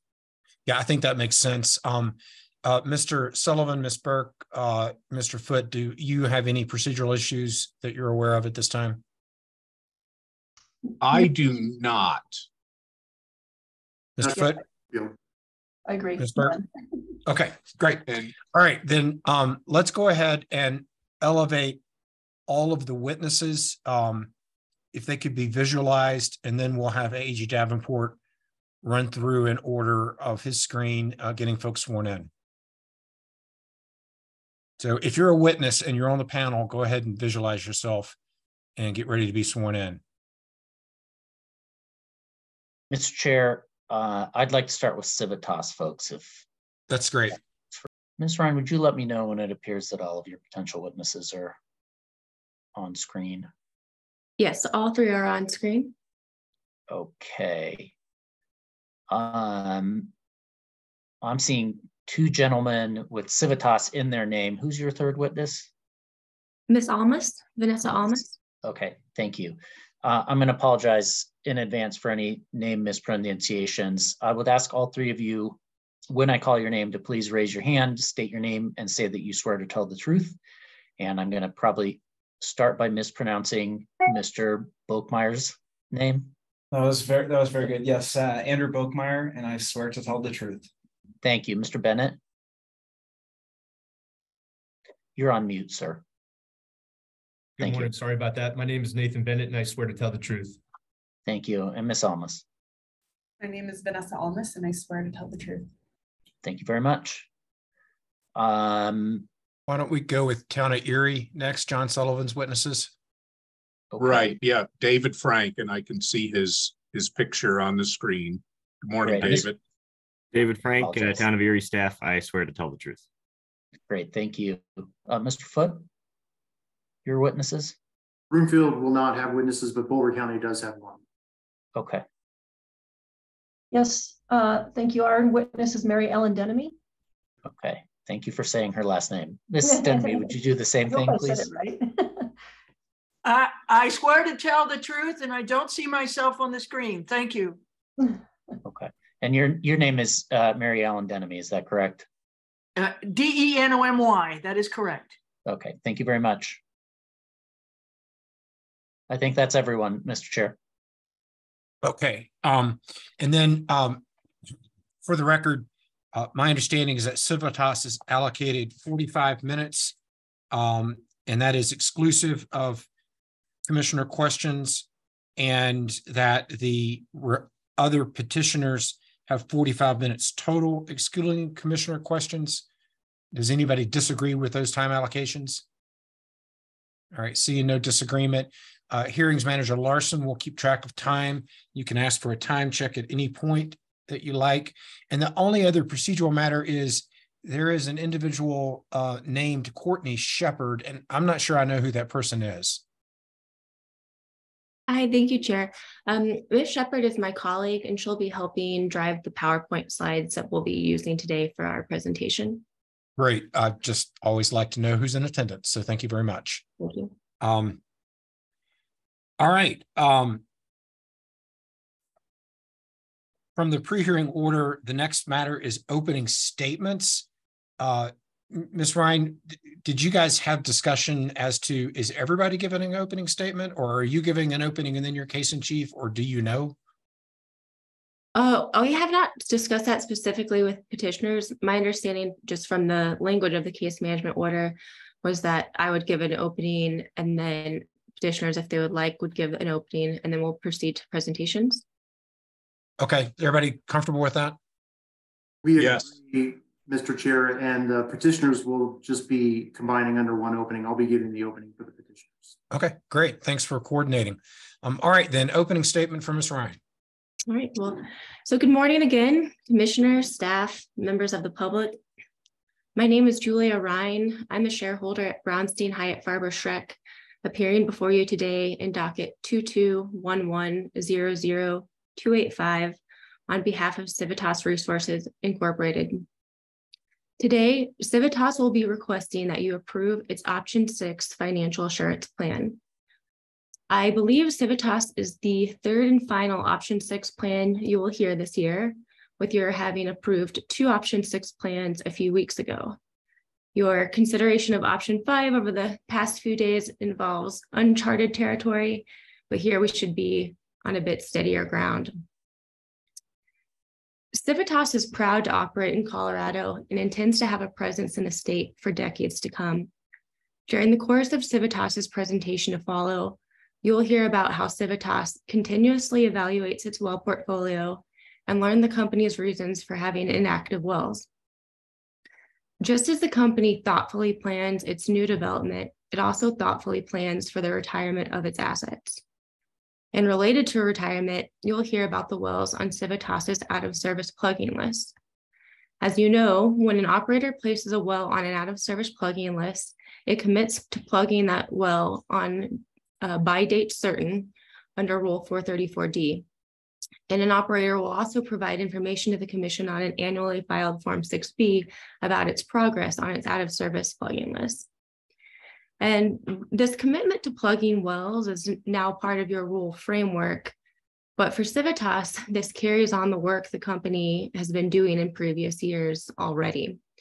In each of the past 3 years, the company has plugged over 100 wells each year, and it has also consistently plugged more wells than it has spud in each of the 3 past years. This cadence will continue, with Civitas continuing to plug and reclaim legacy wells in a steady, predictable manner. And in fact, Civitas's commitment to Colorado involves not just plugging its own wells, but also stepping up to plug orphan wells as well. Long before this matter was noticed for hearing, Civitas voluntarily committed to plugging 42 wells that were orphaned by previous operators located in and around Civitas's operating areas.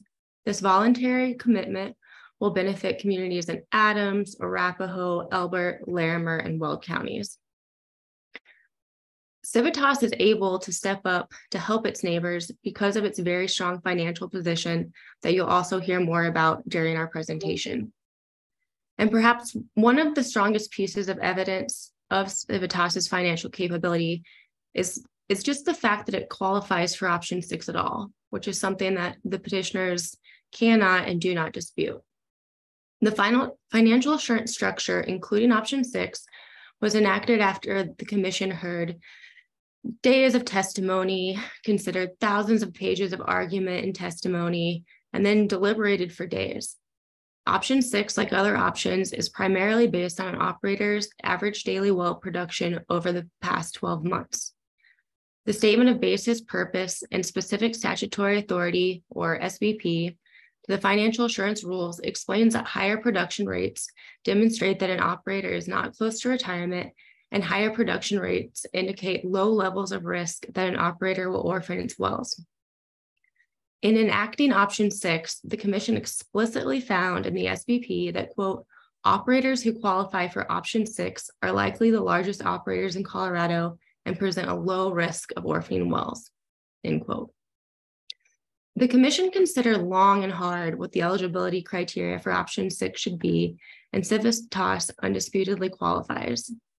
I understand that the petitioners take issue with Civitas applying for option 6 because the oil and gas industry operates in a commodity market and oil and gas prices can be volatile. But the fact that oil and gas prices rise and fall is not a novel concept and is something the commission was aware of when it made its policy choices to enact the financial assurance rules. The petitioners participated in the financial assurance rulemaking, and their filings and testimony make plain that the petitioners disagree with the rules the commission chose to enact. But the rules are in place, and they were put in place after an exhaustive rulemaking. To my knowledge, and I did update this research from the time the financial assurance rules were passed until today, but a $40 million bond, like the one Civitas is proposing for its wells, and which is over $44 million all in, still leads the nation in required comprehensive financial assurance. And this $40 million comprehensive bond actually still leads the nation by several $million. Civitas is proud of its operations and financial management, and its option 6 assurance plan is in compliance with the commission's extremely stringent financial assurance rules.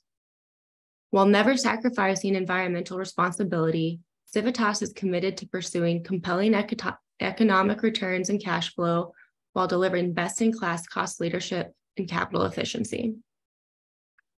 Finally, I would like the commission to know that Civitas did meet in good faith with the petitioners to see if we could resolve our issues.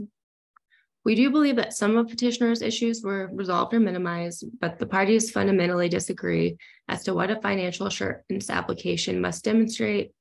And quite frankly, much of what petitioners take issue with involves the structure of the Form 3 itself, how staff set it up.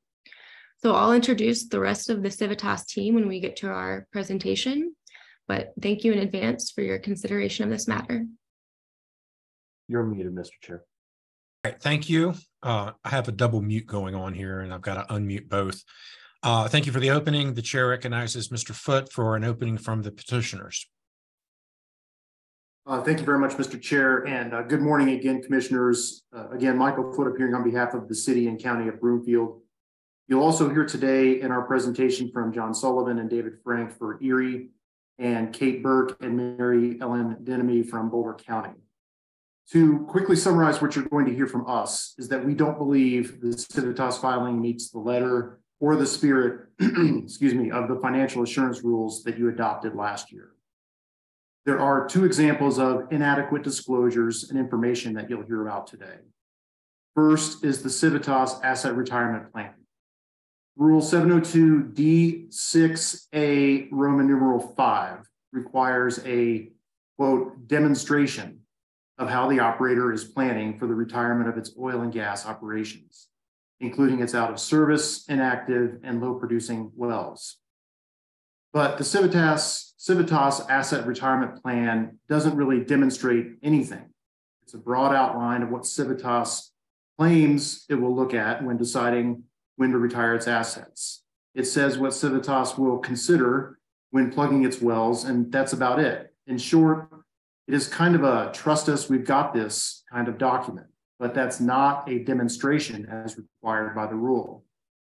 Second, when it comes to the Civitas inactive well list that was submitted, the same rule requires the operator to identify the reason for no or low production and the planned date to return to production or plug the well.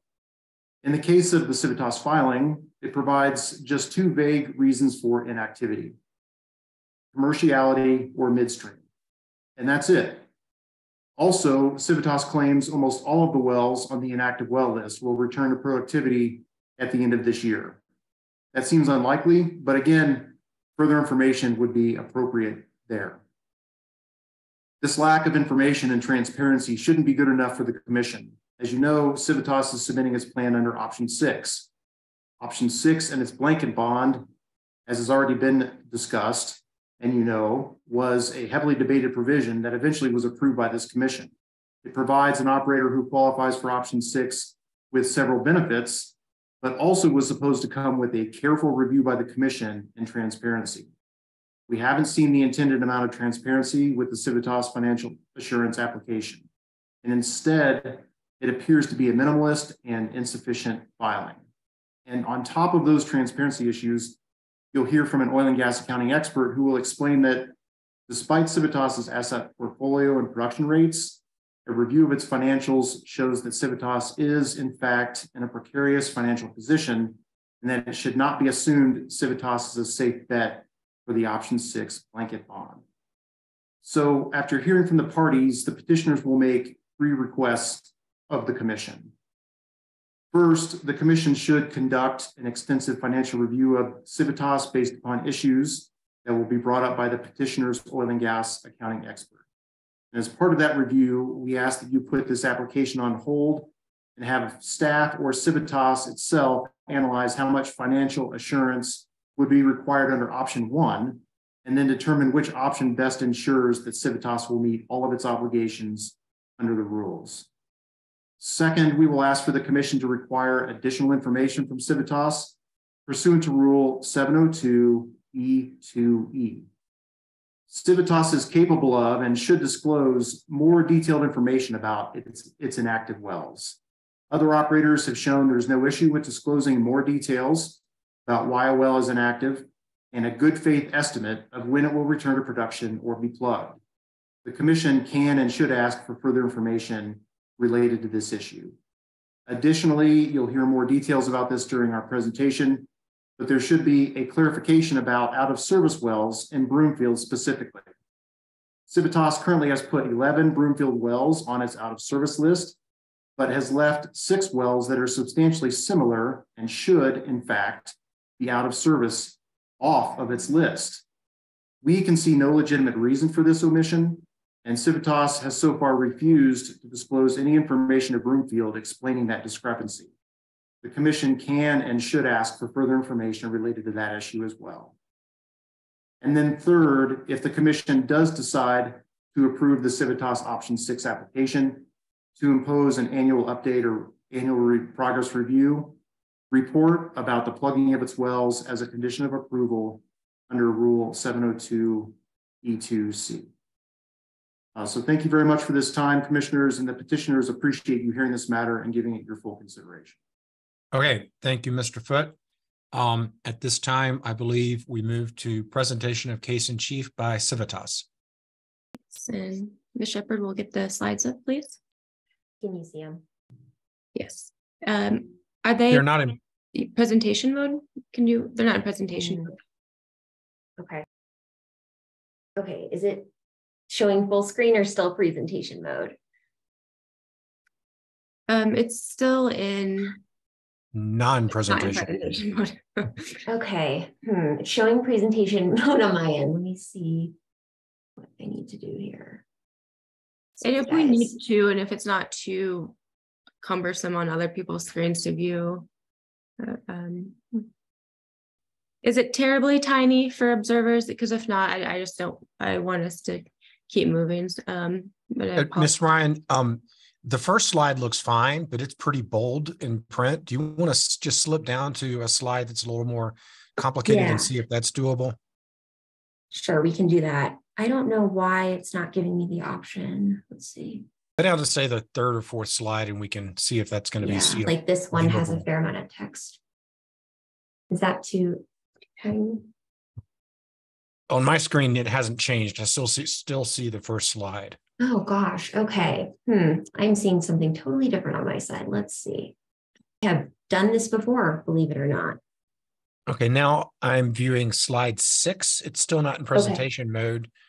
It We is can just do one of viewable. these. Oh, there we go. That's Now better. you're in Okay. presentation mode. I don't know what you did, but I'm actually not, but we're just gonna go with it. I don't know. Okay, so if that works, then we'll go with this. okay, then go back to the first slide. There you go. All right. Right. Thanks. Thanks for bearing with us. So again, good morning still. We can just continue. All right, so again, for the record, my name is Julia Ryan, serving as counsel to Civitas. And joining me today are Nathan Bennett, Civitas's Director of Permitting and Compliance, Vanessa Almas, Civitas's Financial Reporting Director, and Andrew Boekmeyer, Civitas's Manager of Financial Reporting. This slide is a quick snapshot of what we'll be covering today. I'll briefly repeat what it is Civitas is seeking today, and Mr. Bennett will explain who Civitas is and how Civitas meets all of the Rule 702 criteria. Mr. Bennett will also cover Civitas's robust asset retirement plan and the related out-of-service well list.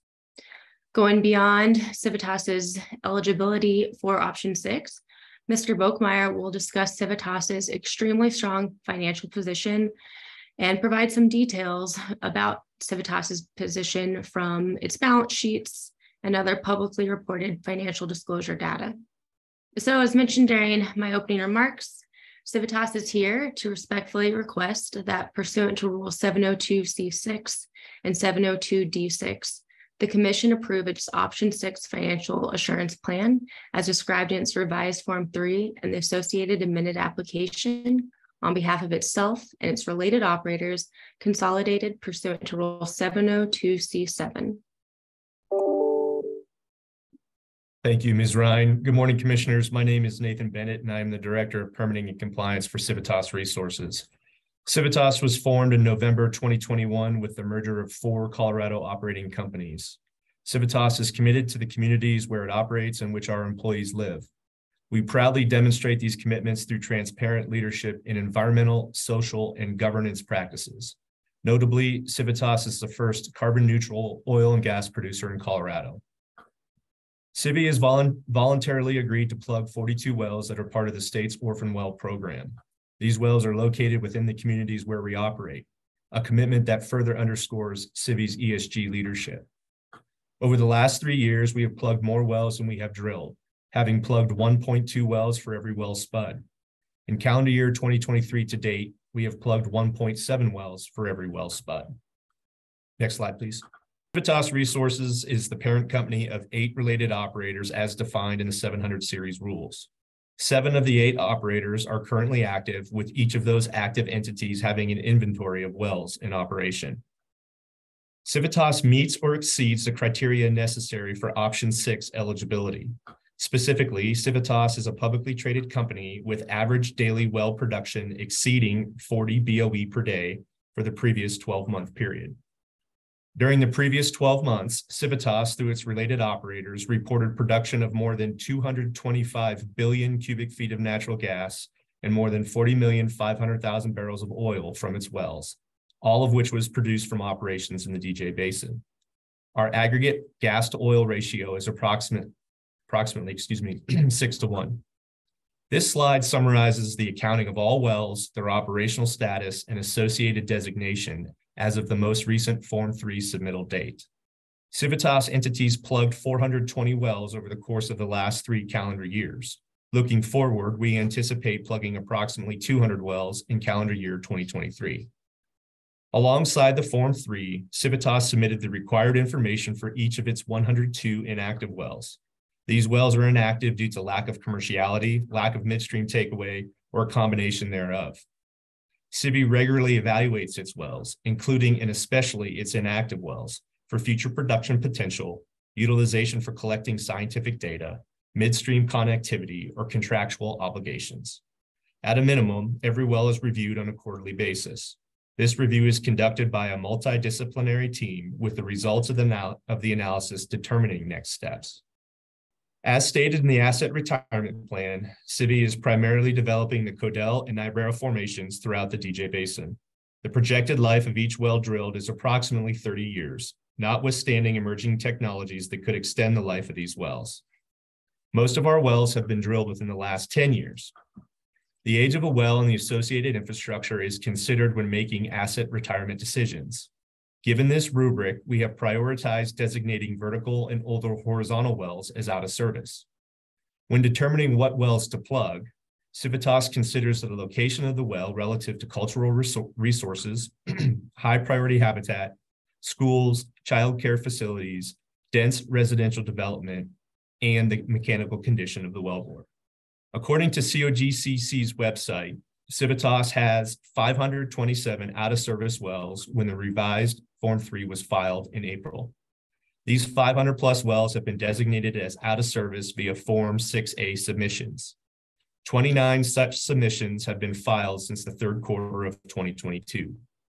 To date, we have plugged 71 out-of-service wells and anticipate plugging another 125 out-of-service wells or thereabouts by year end.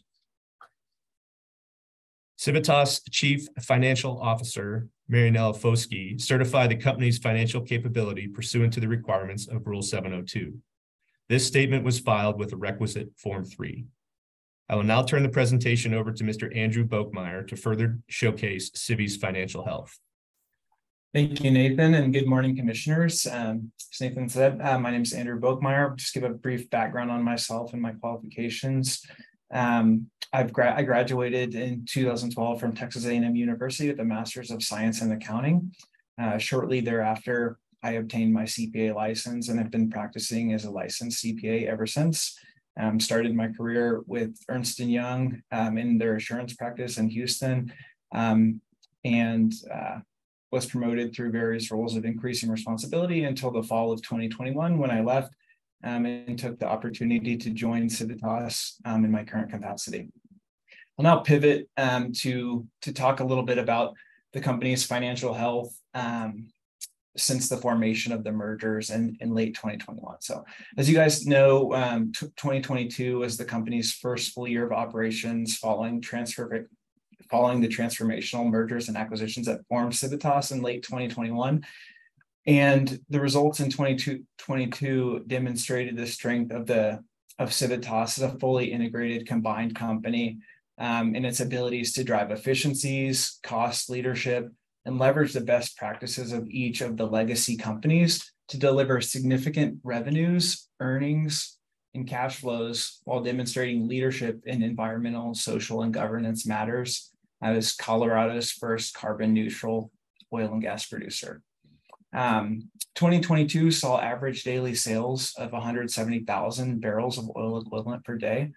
That was good for $3.8 billion of product revenues and helped the company generate $1.2 billion in net income and $2.3 billion in adjusted EBITDAX in 2022. From a balance sheet perspective, our balance sheet consists of nearly 75% or $6 billion of our assets are comprised of proved properties and wells in progress, compared with just $2.6 billion of total liabilities, of which approximately 291 as of year end, 291 million as of year end 2022 are represented by asset retirement obligations. Proved reserves of 416 million barrels of oil equivalent as of year end provide the company the ability to generate substantial revenues and cash flows for years to come. From a balance sheet perspective and a liquidity perspective at year end, in addition to the cash and the earnings that the company generated organically and continues to generate organically through its operations, the company exited 2022 with liquidity of $1.8 billion, consisting of 800 million approximately in cash and an additional 1 billion of available borrowing capacity on Civitas's fully undrawn credit facility. We exited 2022 with negative net debt, meaning cash exceeded long-term debt and negative leverage as well, defined as negative net debt divided by adjusted EBITDAX. This deep liquidity and our negative leverage position our balance sheet among the best in our industry and afford us flexibility and adaptability in the face of ever-changing commodity price environment. Civitas's robust financial health will allow the company the ability to meet its obligations into the future. And with that, I'll pass it back to Nathan. Thank you, Mr. Boekmeyer. On April 14th, Director Murphy found that Civitas meets the requirements of Rule 702C6 and is eligible to submit an Option 6 financial assurance plan. Furthermore, she determined the content of the plan satisfies the requirements specified in Rule 702D6 and recommends acceptance of the plan pursuant to Rule 702E2 in the amounts shown on the slide, totaling approximately $44,600,000. In summary, Civitas respectfully requests that the Commission approve its Option 6, Rule 702C6 and 702D6 financial assurance plan as described in its revised Form 3. Thank you for the opportunity to present today. We look forward to answering any questions you may have. All right. Thank you for the presentation from Civitas. I believe that commissioners have the opportunity for questions of Civitas at this point, and then we would move to the case in chief from petitioners. And commissioners, if we want to wait and do questions sort of at the end, we can obviously do that as well. I think it's really up to us. All right, I'm seeing one question or one commissioner with questions. Commissioner Messner? Yeah, I do have one question. Thank you, Mr. Chair. I believe I understood that Mr. Bennett had provided testimony indicating that for all of the inactive wells that Civitas has, as well as perhaps wells that are included in the out of service well list, although I may not understand that one, but that there's quarterly reviews and analysis that were provided on an individual well by well basis. I didn't notice in the submittals that quarterly review or analysis was provided even at the nearest date to when the Form 3 was submitted. And I guess my question is, what do those analyses comprise of? And if they are, detailed information about these different inactive wells, why not submit those as part of your application submittals? Good morning, Commissioner Messner, and thank you for the question. You are correct in what you heard in that Civitas does have a very robust well level review that occurs on a quarterly basis. Much of that review contains confidential business information such as certain reserves attributable to a well, operating expenses, and so on and so forth. So given the nature of that information, we determined that it wasn't prudent nor required to provide that as part of our asset retirement plan. But that is a process that is undertaken on a regular basis, that does involve not only our field personnel who are tasked with operating these wells each and every day, but also various engineering teams and other staff within the company to help make informed decisions point forward. Thank you for that answer. I appreciate that. I do want to acknowledge, though, and make sure that you understand that this commission does have a process for reviewing confidential information, as we undertook in just the previous hearing. And so I wanted to make sure that you understood that, in general, I guess. Yes, sir. Thank you. All right, further questions at this time for the panel? All right, I'm not seeing any further questions. We have next in line is the response presentation by petitioners. Right, thank you. I'm going to attempt to share the screen. Let's see, Mr. Foote, before you get going with the response presentation, actually, I take it back. I think we already have sworn in all the witnesses, so we're good to go. Go ahead. Right, and I'm not sure what the deal is. It seems to be cursed, but I'm not even getting my PowerPoint on the screen here. Ms. Larson, does Mr. Foote have screen sharing privileges? Yes, he does. Yeah, I'm just triple checking. He does indeed. I'm not quite sure what might be going on. Oh, I think I might have There you go. you've got it screen share, but it's not in presentation just yet. How's that? There you go. Very good. Okay. Glad we could get that to work. You never know. Well, again, thank you very much, commissioners. Good morning again. Michael Foote on behalf of the city and county of Broomfield. I intend to make a somewhat short statement about the Civitas Asset Retirement Plan and out of service list, and then you'll hear from Erie about the Civitas inactive well list, then Boulder County regarding the Civitas financial disclosure. So first, I'm going to give a few general observations about the Civitas Asset Retirement Plan. As you know, Rule 702D6 requires a demonstration of how the operator is planning to retire its assets. The word demonstration is not specifically defined in COGCC rules, but it is defined in the dictionary as, quote, something serving as proof or supporting evidence, or, quote, something that is proved conclusively. That's not the same thing as a statement of intent, a wish list, or a broad outline like what Civitas has put forth and filed with the commission. Requiring a demonstration, not a broad outline or wish list, makes sense because neither the commission nor local governments want to look back 7 years from now and wonder why the broad outline provided by Civitas didn't pan out as promised or expected. There should be more to a demonstration, something that provides supporting evidence, for example, just like the dictionary definition of demonstration indicates.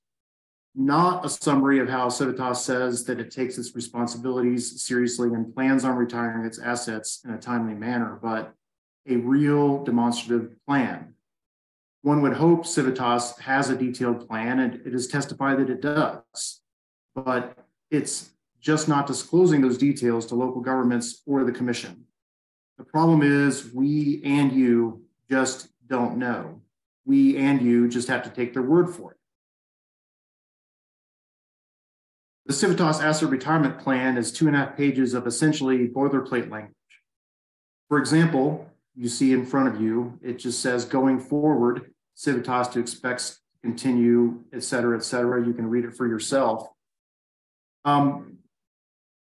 That's great. That language is fine, but how is that any different than what Civitas or any operator has already required to do?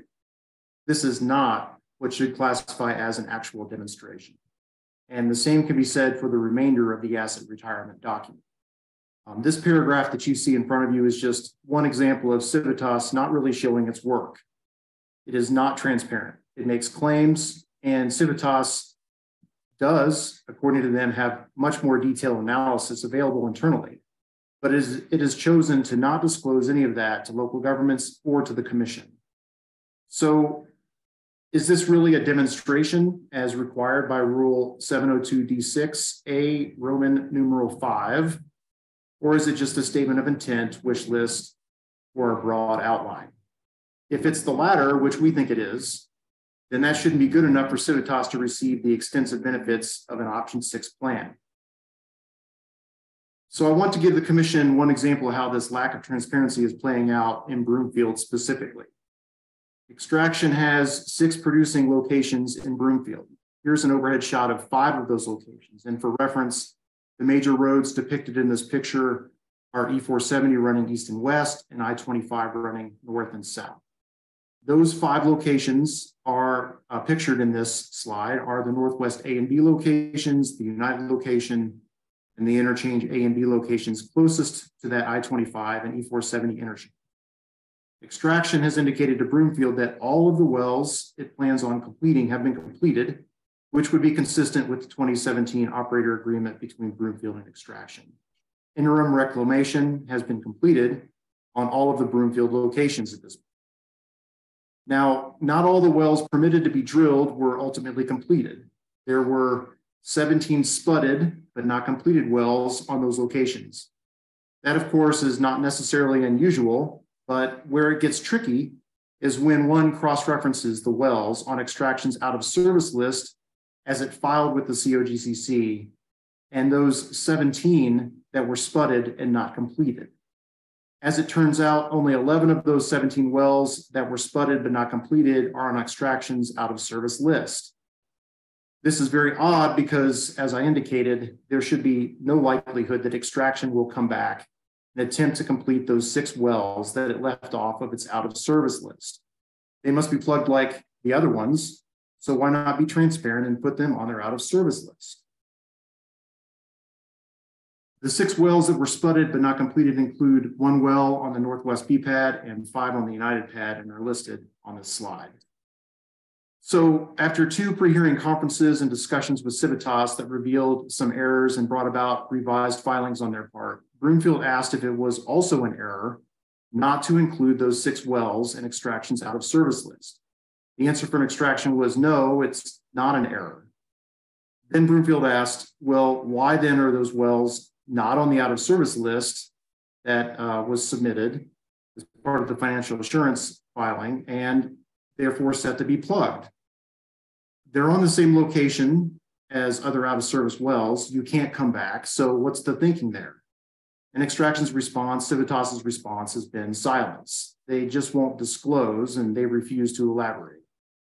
Now, whether Extraction is planning to plug 6 wells that were never completed and can't be completed matters very much to the local government, in this case, Broomfield, the affected local government, and its residents. And it should matter to the commission too, because it goes to show the lack of depth and accuracy of Extraction's asset retirement plan.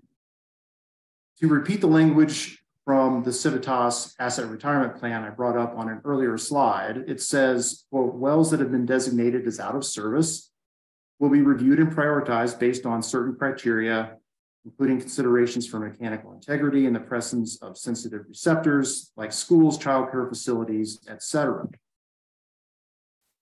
But have they done that? And what about wells in the same location and the same distance from sensitive receptors, but for some reason have not been designated as out of service? So this could all be addressed by some transparency and Civitas showing its work, but they are disclosing a minimum amount of information and seem intent on keeping it that way. But the commission doesn't have to accept Civitas's minimalist and vague disclosures. You can require the applicant to submit more information under 702E2E. And the commission should do that because it is hardly a demonstration how the operator is planning for the retirement of his assets to have such an open question about why the operator is committed to plug 11 wells and not 6 similar wells at the same locations. And even if it were somehow a sufficient demonstration, leaving 6 similarly situated spudded wells from the same locations off of the out of service list should not inspire confidence in the completeness or accuracy of the Civitas application.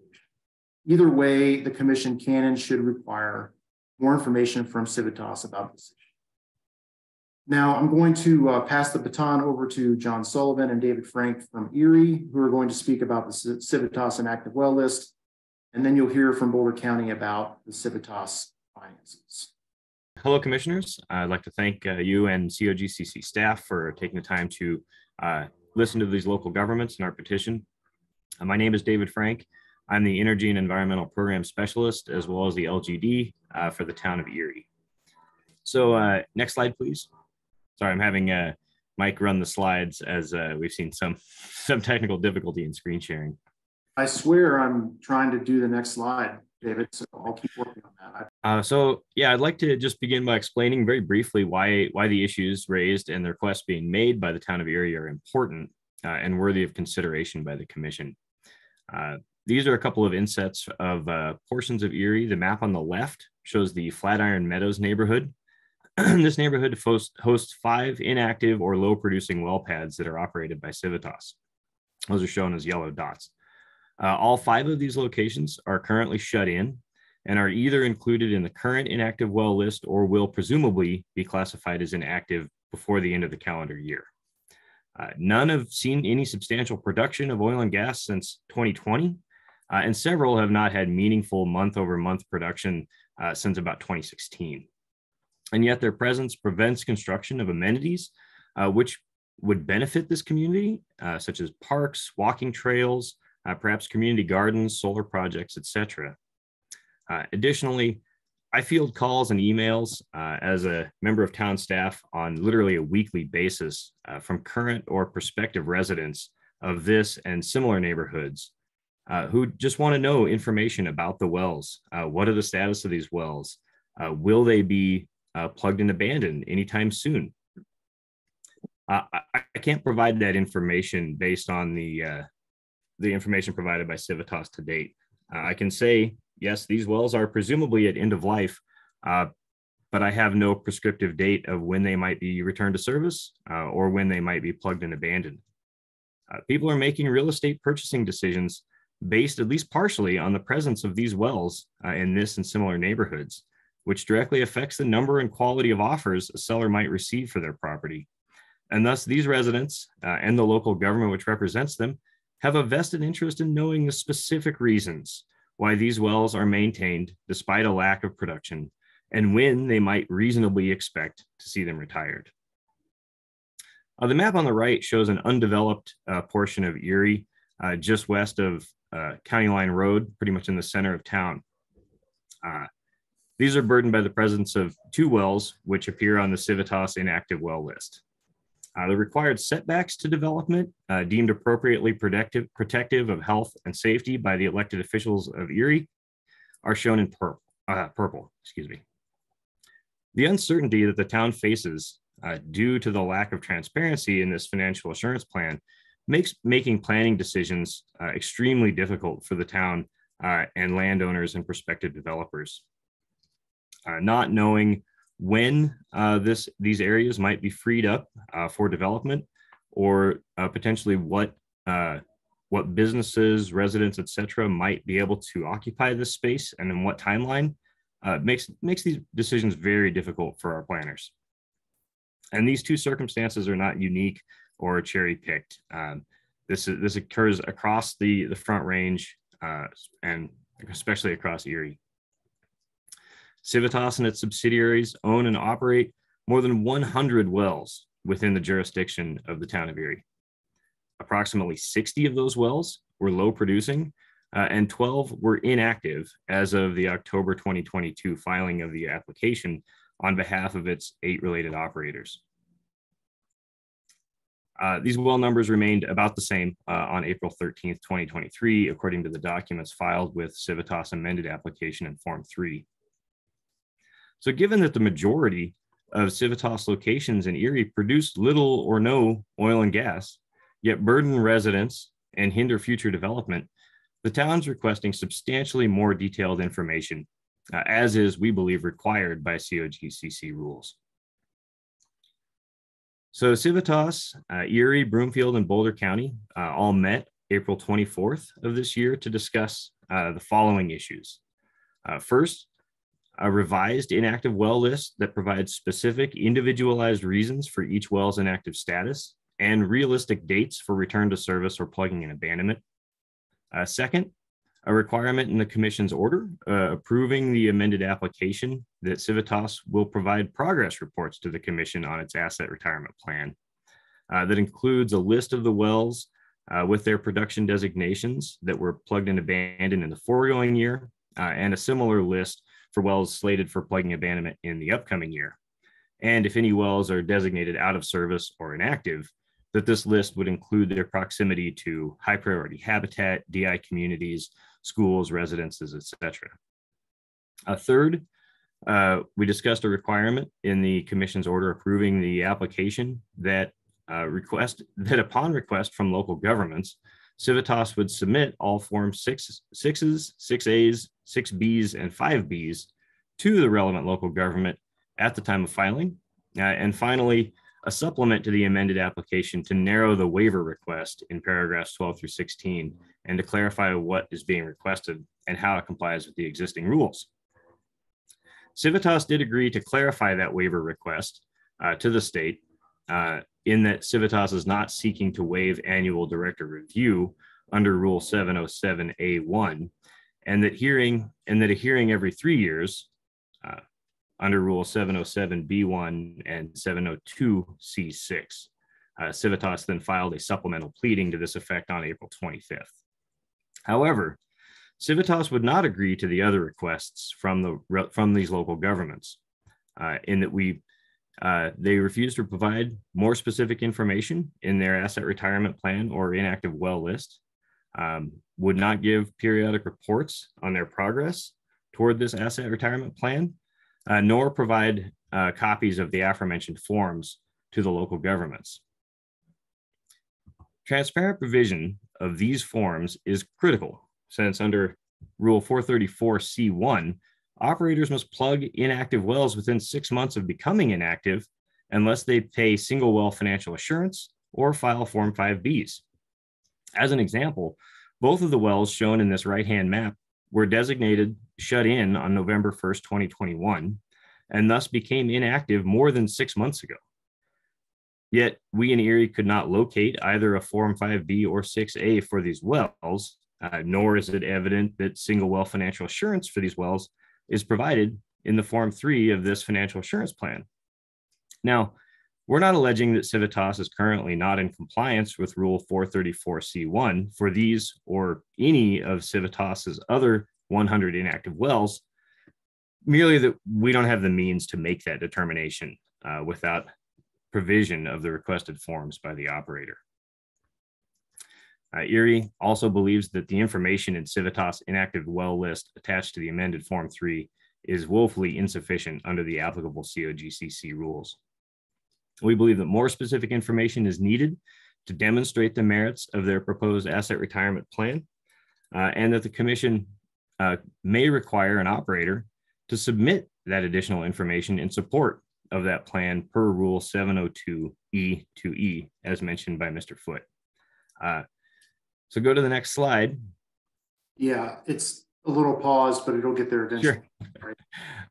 So this is a similar excerpt of the Commission's rules that we heard from Mr. Foote, and I'd just like to highlight a bit of the wording in Rule 702D6A4, which requires that for each inactive well, the operator identify the reason for no or low production and the planned date to return to production or to plug the well. The next slide, when we get to it, will show a portion of the inactive well list as provided by Civitas. And I think it's pretty apparent that they failed to provide the necessary information to demonstrate that this meets the rules. For example, it's very unlikely that all 102 wells on this list are identical, as the generic reason for no production and same planned return to production would indicate. Stating these generic words, commerciality / midstream, as the reason for no production for every single one of the 102 wells, it provides no information at all. This column, as it's currently viewed in this table, could just as well be deleted, and the same amount of information would be provided in this list. Furthermore, stating that 95 out of the 102 inactive wells plan to be returned to service the same day, the 1st of December of this year, is not meaningful and doesn't provide the specificity required under COGCC rules. And furthermore, we have some very serious concerns that this date of 12/1/2023 may be in exceedance of the 6-month requirement for action for a lot of these wells. But again, we don't have the information currently to make that determination. So we feel that Civitas should be required to provide more details on the reason or reasons each well has no production, and more specific dates on when each well will be addressed, either by return to production or plugging and abandonment, in order to demonstrate with great transparency why its plans satisfy the rules of this commission. We reviewed the inactive well lists and financial assurance plans of other operators that do provide more specific reasons for why wells are inactive, as well as better estimates on when wells will be plugged and abandoned or returned to service. During the May 3rd hearings for Occidental USA's and PDC Energy's financial assurance applications, Oxy agreed to provide detailed annual progress reports on its asset retirement plan to this commission, so the director can gauge whether Oxy is meeting the goals of its plan. Requiring Civitas to do the same is entirely reasonable and in our opinion appropriate. Rule 702E2F2 specifically grants this commission the authority to require such periodic progress reports for this exact purpose. The next slide shows an excerpt of PDC's Energy's Form 3 information that they provided on their inactive wells.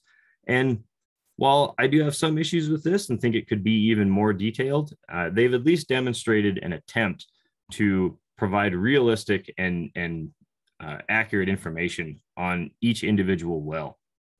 I'll also point out that a significant number of these wells are slated for plugging and abandonment with reasonable dates provided, unlike the less than 5% of the inactive wells shown on Civitas's list. So just a brief conclusion, Erie's interest in an affected person in this matter is to ensure that Civitas and its subsidiaries comply with the applicable financial assurance rules and that they provide more transparency and specifics concerning their plans and this inactive well list. We'd also like to ensure that Civitas Asset Retirement Plan assures transparency in the plugging and abandonment of its wells in Erie in a way that is most protective of human health, safety, and the welfare of Erie's residents, as well as the environment and wildlife, consistent with the statutory revisions to the Oil and Gas Conservation Act and the COGCC rules 702 and 434. With that, I'd gladly hand it over to Boulder County and Kate Burke. Thanks again for your time. Thanks, David. We are going to speak to financial issues, and I just want to start by commenting that while option 6 is triggered by well numbers and production levels, the rules overall must ensure that Civitas is financially capable of fulfilling every obligation under the Act and rules. Excuse me, that's from 181 and from the Statement of Basis and Purpose. So Ms. Denemy is an oil and gas accounting expert, and she's going to provide some perspective from Civitas financial statements that demonstrate that Civitas's well portfolio alone is not sufficient proof of its ability to meet its obligations, and especially keeping up year over year with the cadence of plugging commitments that Ms. Ryan described. So I'm going to let Ms. Denemy introduce herself and give you some information. And then if there's time, I might have a couple of summation comments afterwards. And actually, Ms. Larson, I meant to ask how much time we have left. Give me one moment. Okay. Okay, so you have 18 minutes and 39 seconds remaining. Oh, excellent. Great. Okay, then I will introduce Ms. Denemy. Good afternoon, commissioners. I am Mary Ellen Denemy, and I am a CPA with my MBA. I'm also certified as an accredited petroleum accountant under the Council of Petroleum Account Societies, and I am also certified as a master analyst in financial forensics. My ties with the Oil and Gas Commission go for a long period of time, and in hopes of gaining transparency years ago in the late 2000s, I created and helped to find transparency in the forms that are still used today, 37 and 38, that help mineral owners ask questions of oil and gas companies. I am an auditor for multiple counties here for oil and gas in Colorado. And I do audits on oil and gas, and I do work across the nation on oil and gas audits and accounting. I think that with the rules that we have set here, that it really is a question of, can Civitas meet its financial obligations each year for the reclamation and plugging and abandoning of the wells that they are committed to plug and abandon each year? That's the question that I would look at to see, is this company capable of providing enough financial assets to do that issue? I am going to ask if possibly Ms. Burke can get screen sharing available. And I need for her to put up page 76 of the 2022 financial documents that Civitas has provided both to the commission and to the Securities and Exchange Commission. Is this the correct one? This is the correct one. Is there any chance of making it a little bit larger so we can see the numbers? Okay. And maybe move it over a little bit so it's not in the boxes with the individuals, because I want to show the differences between 21 and 22, and I can't quite see the numbers for 2021. There we go. Okay. And I think it might be a little too big to see the categories. There we go. That's perfect. Civitas provided a demonstration that said in 2022, they had a large portion of financial stability. And it is very true. If we look at their total current assets, which is in 2022, $1.3 billion, and compare it to their total current liabilities, they had more than enough to pay the current liabilities by a couple $100 million. But if you look at the 2021 financial statements, in the right-hand column, their $719 million was not quite enough to cover those liabilities that covered their current liability is a 1.1 billion. So if it wasn't for 2022 being a banner year, they would not have had sufficient funds to pay the debts that were currently due. The thing that I really look at is their asset retirement obligations, and that is in the liability section of this balance sheet. In 2022, they have projected that they are going to spend about $25 million on asset retirement obligations. Now, they have told the SEC that this is what they are projecting to do. Under their long-term liabilities, they had about $319 million that they still had outstanding. No, $265 million. It's the line in blue under 2022 that they still had outstanding that they were not planning on doing until the future. So is Civitas capable of covering the expenses of their current obligations? And that is what we look at would be, what is this asset retirement obligations? If we could go to page 77 of this same document, Ms. Burke, that would be great. Oh, I'm sorry. 77, the next page. Yeah, I know, hang on a sec. My thing is in my Zoom thing is in the way of my navigation here. 76 is actually, what do they have and what do they owe? 77 is actually, what did they make from all of these years? And this document actually has 3 years worth of financial information on it. And if you notice, it's called a consolidated statement. That means it's including all of the income and expenses from all of the companies that they have ended up merging with over time. You can see that they had a substantial amount of operating revenue. And what I am really looking for in the expenses is, what did they spend on abandonment and impaired of unproved properties and impairment? So they actually have spent $57 million in 2021, $37 million in 2020, and $17 million in 2022. So they have those costs that they have covered of abandoning wells, plugging in abandoning wells. And the issue now becomes, can they continue on this pace?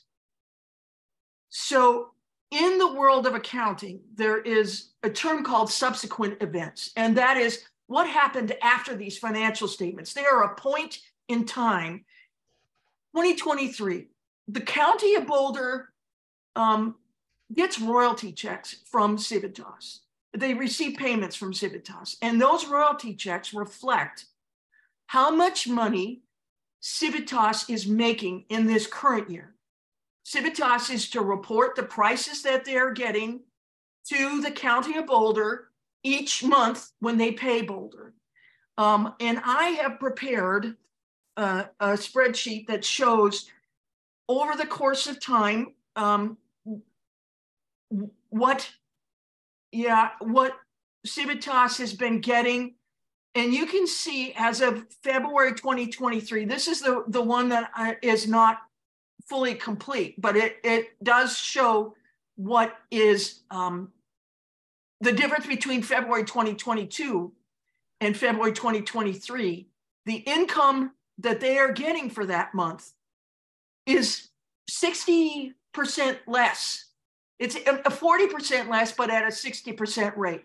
Their price for 2023 was $2.21. Their price for February 2022 was $3.61. 2022 was a substantially banner year for oil and gas. The prices were significantly higher. There were months where there were $8 that were received. 2023 is not going in that same direction. Not having prices that are shown on Boulder County for the months of March, April, and May. I look to the Energy Information Administration's projections and also what they have reported for the prior periods. Our checks are always 60 days behind schedule. So March would have been not shown until May's check, which just would have come in the last couple of days. So Ms. Denemy, I apologize for interrupting. Our chair got kicked out of the meeting and he's trying to rejoin. So I don't know if you want to pause and allow Chair Robbins to come back. Okay, let's give us a minute or two to get the chair back in. Ms. Denemy, and apologies, perhaps it makes sense just to take a 5-minute break while we see if we can get the chair back in. And I do realize it's 12:15. I don't want to break the flow of Boulder's presentation here by taking a lunch break, but maybe just 2 to 5 minute break while we see if we can get Chair Robbins back in and then regroup from there. Sure, that sounds fine. Thank you, Ms. Larson. Thank you. All right, Ms. Berg, I am back. Okay, that was easy. I'll just share my screen again, get set, and then we'll go ahead and give everyone their minute or two. And I certainly don't want to interfere with lunch because accounting is always boring anyways. Okay, so back at it. The Energy Information Administration publishes pricing, spot prices at a location called Henry Hub, which is not in Colorado, it's in Louisiana. So the prices that we're capable of getting in Colorado are not always reflective of the prices that are listed at Henry Hub. But the purpose of my exercise of doing this was not to show prices in Colorado, but rather the trends of what were happening over the last 3 years. So if we could move the spreadsheet up a little bit, Ms. Burke, that would be great. I would like to start with March and show, yeah, there we go. Okay, in 2021, March average price was $2.62 in Henry Hub. In 2022, it was $4.90, which is almost double of what it was in 2021. But look where it went in 2023. It's $2.31. So it's even less than it was 2 years ago. And if you can remember, when we looked at the balance sheet from Civitas for 2021, they did not have the funds in the bank to cover their current liabilities in their current assets in 2021. They did in 2022, but their income was so much substantially higher, mainly because the prices of the commodities were much greater in 2022. 2023 is not looking all that great. And the EIA or the Energy Information Administration is projecting that it is not going to be great for the rest of the year. If we go down to April, the average from 21 was 266. The average from 22 was 660, which is great. And the average for 23 is $2.16 for that exact same month. This is also something that, you know, financial institutions would look at, you know, is the company going to have substantial money to repay any debt? And in addition, in May, if we move down a little bit further, May 2022 was really good. It was $8.14 last year. It was $2.92 in the year before. And it's only at $2.16 this month in May. So we cannot anticipate that Civitas is going to have the funds that they are projecting to have as much as they had said they would. And that's basically one of the items that I would look at to say, okay, not just the volumes have to be looked at, but also where are the trends going with the income coming in? Can Civitas be counted on to pay their annual obligations for their plugging and abandoning? Ms. Denemy, I'm going to interrupt again. I apologize. Chair Robbins was kicked off again. He's apparently having some issues, connectivity issues, and he's recommended we break for lunch until 1 o'clock. Okay.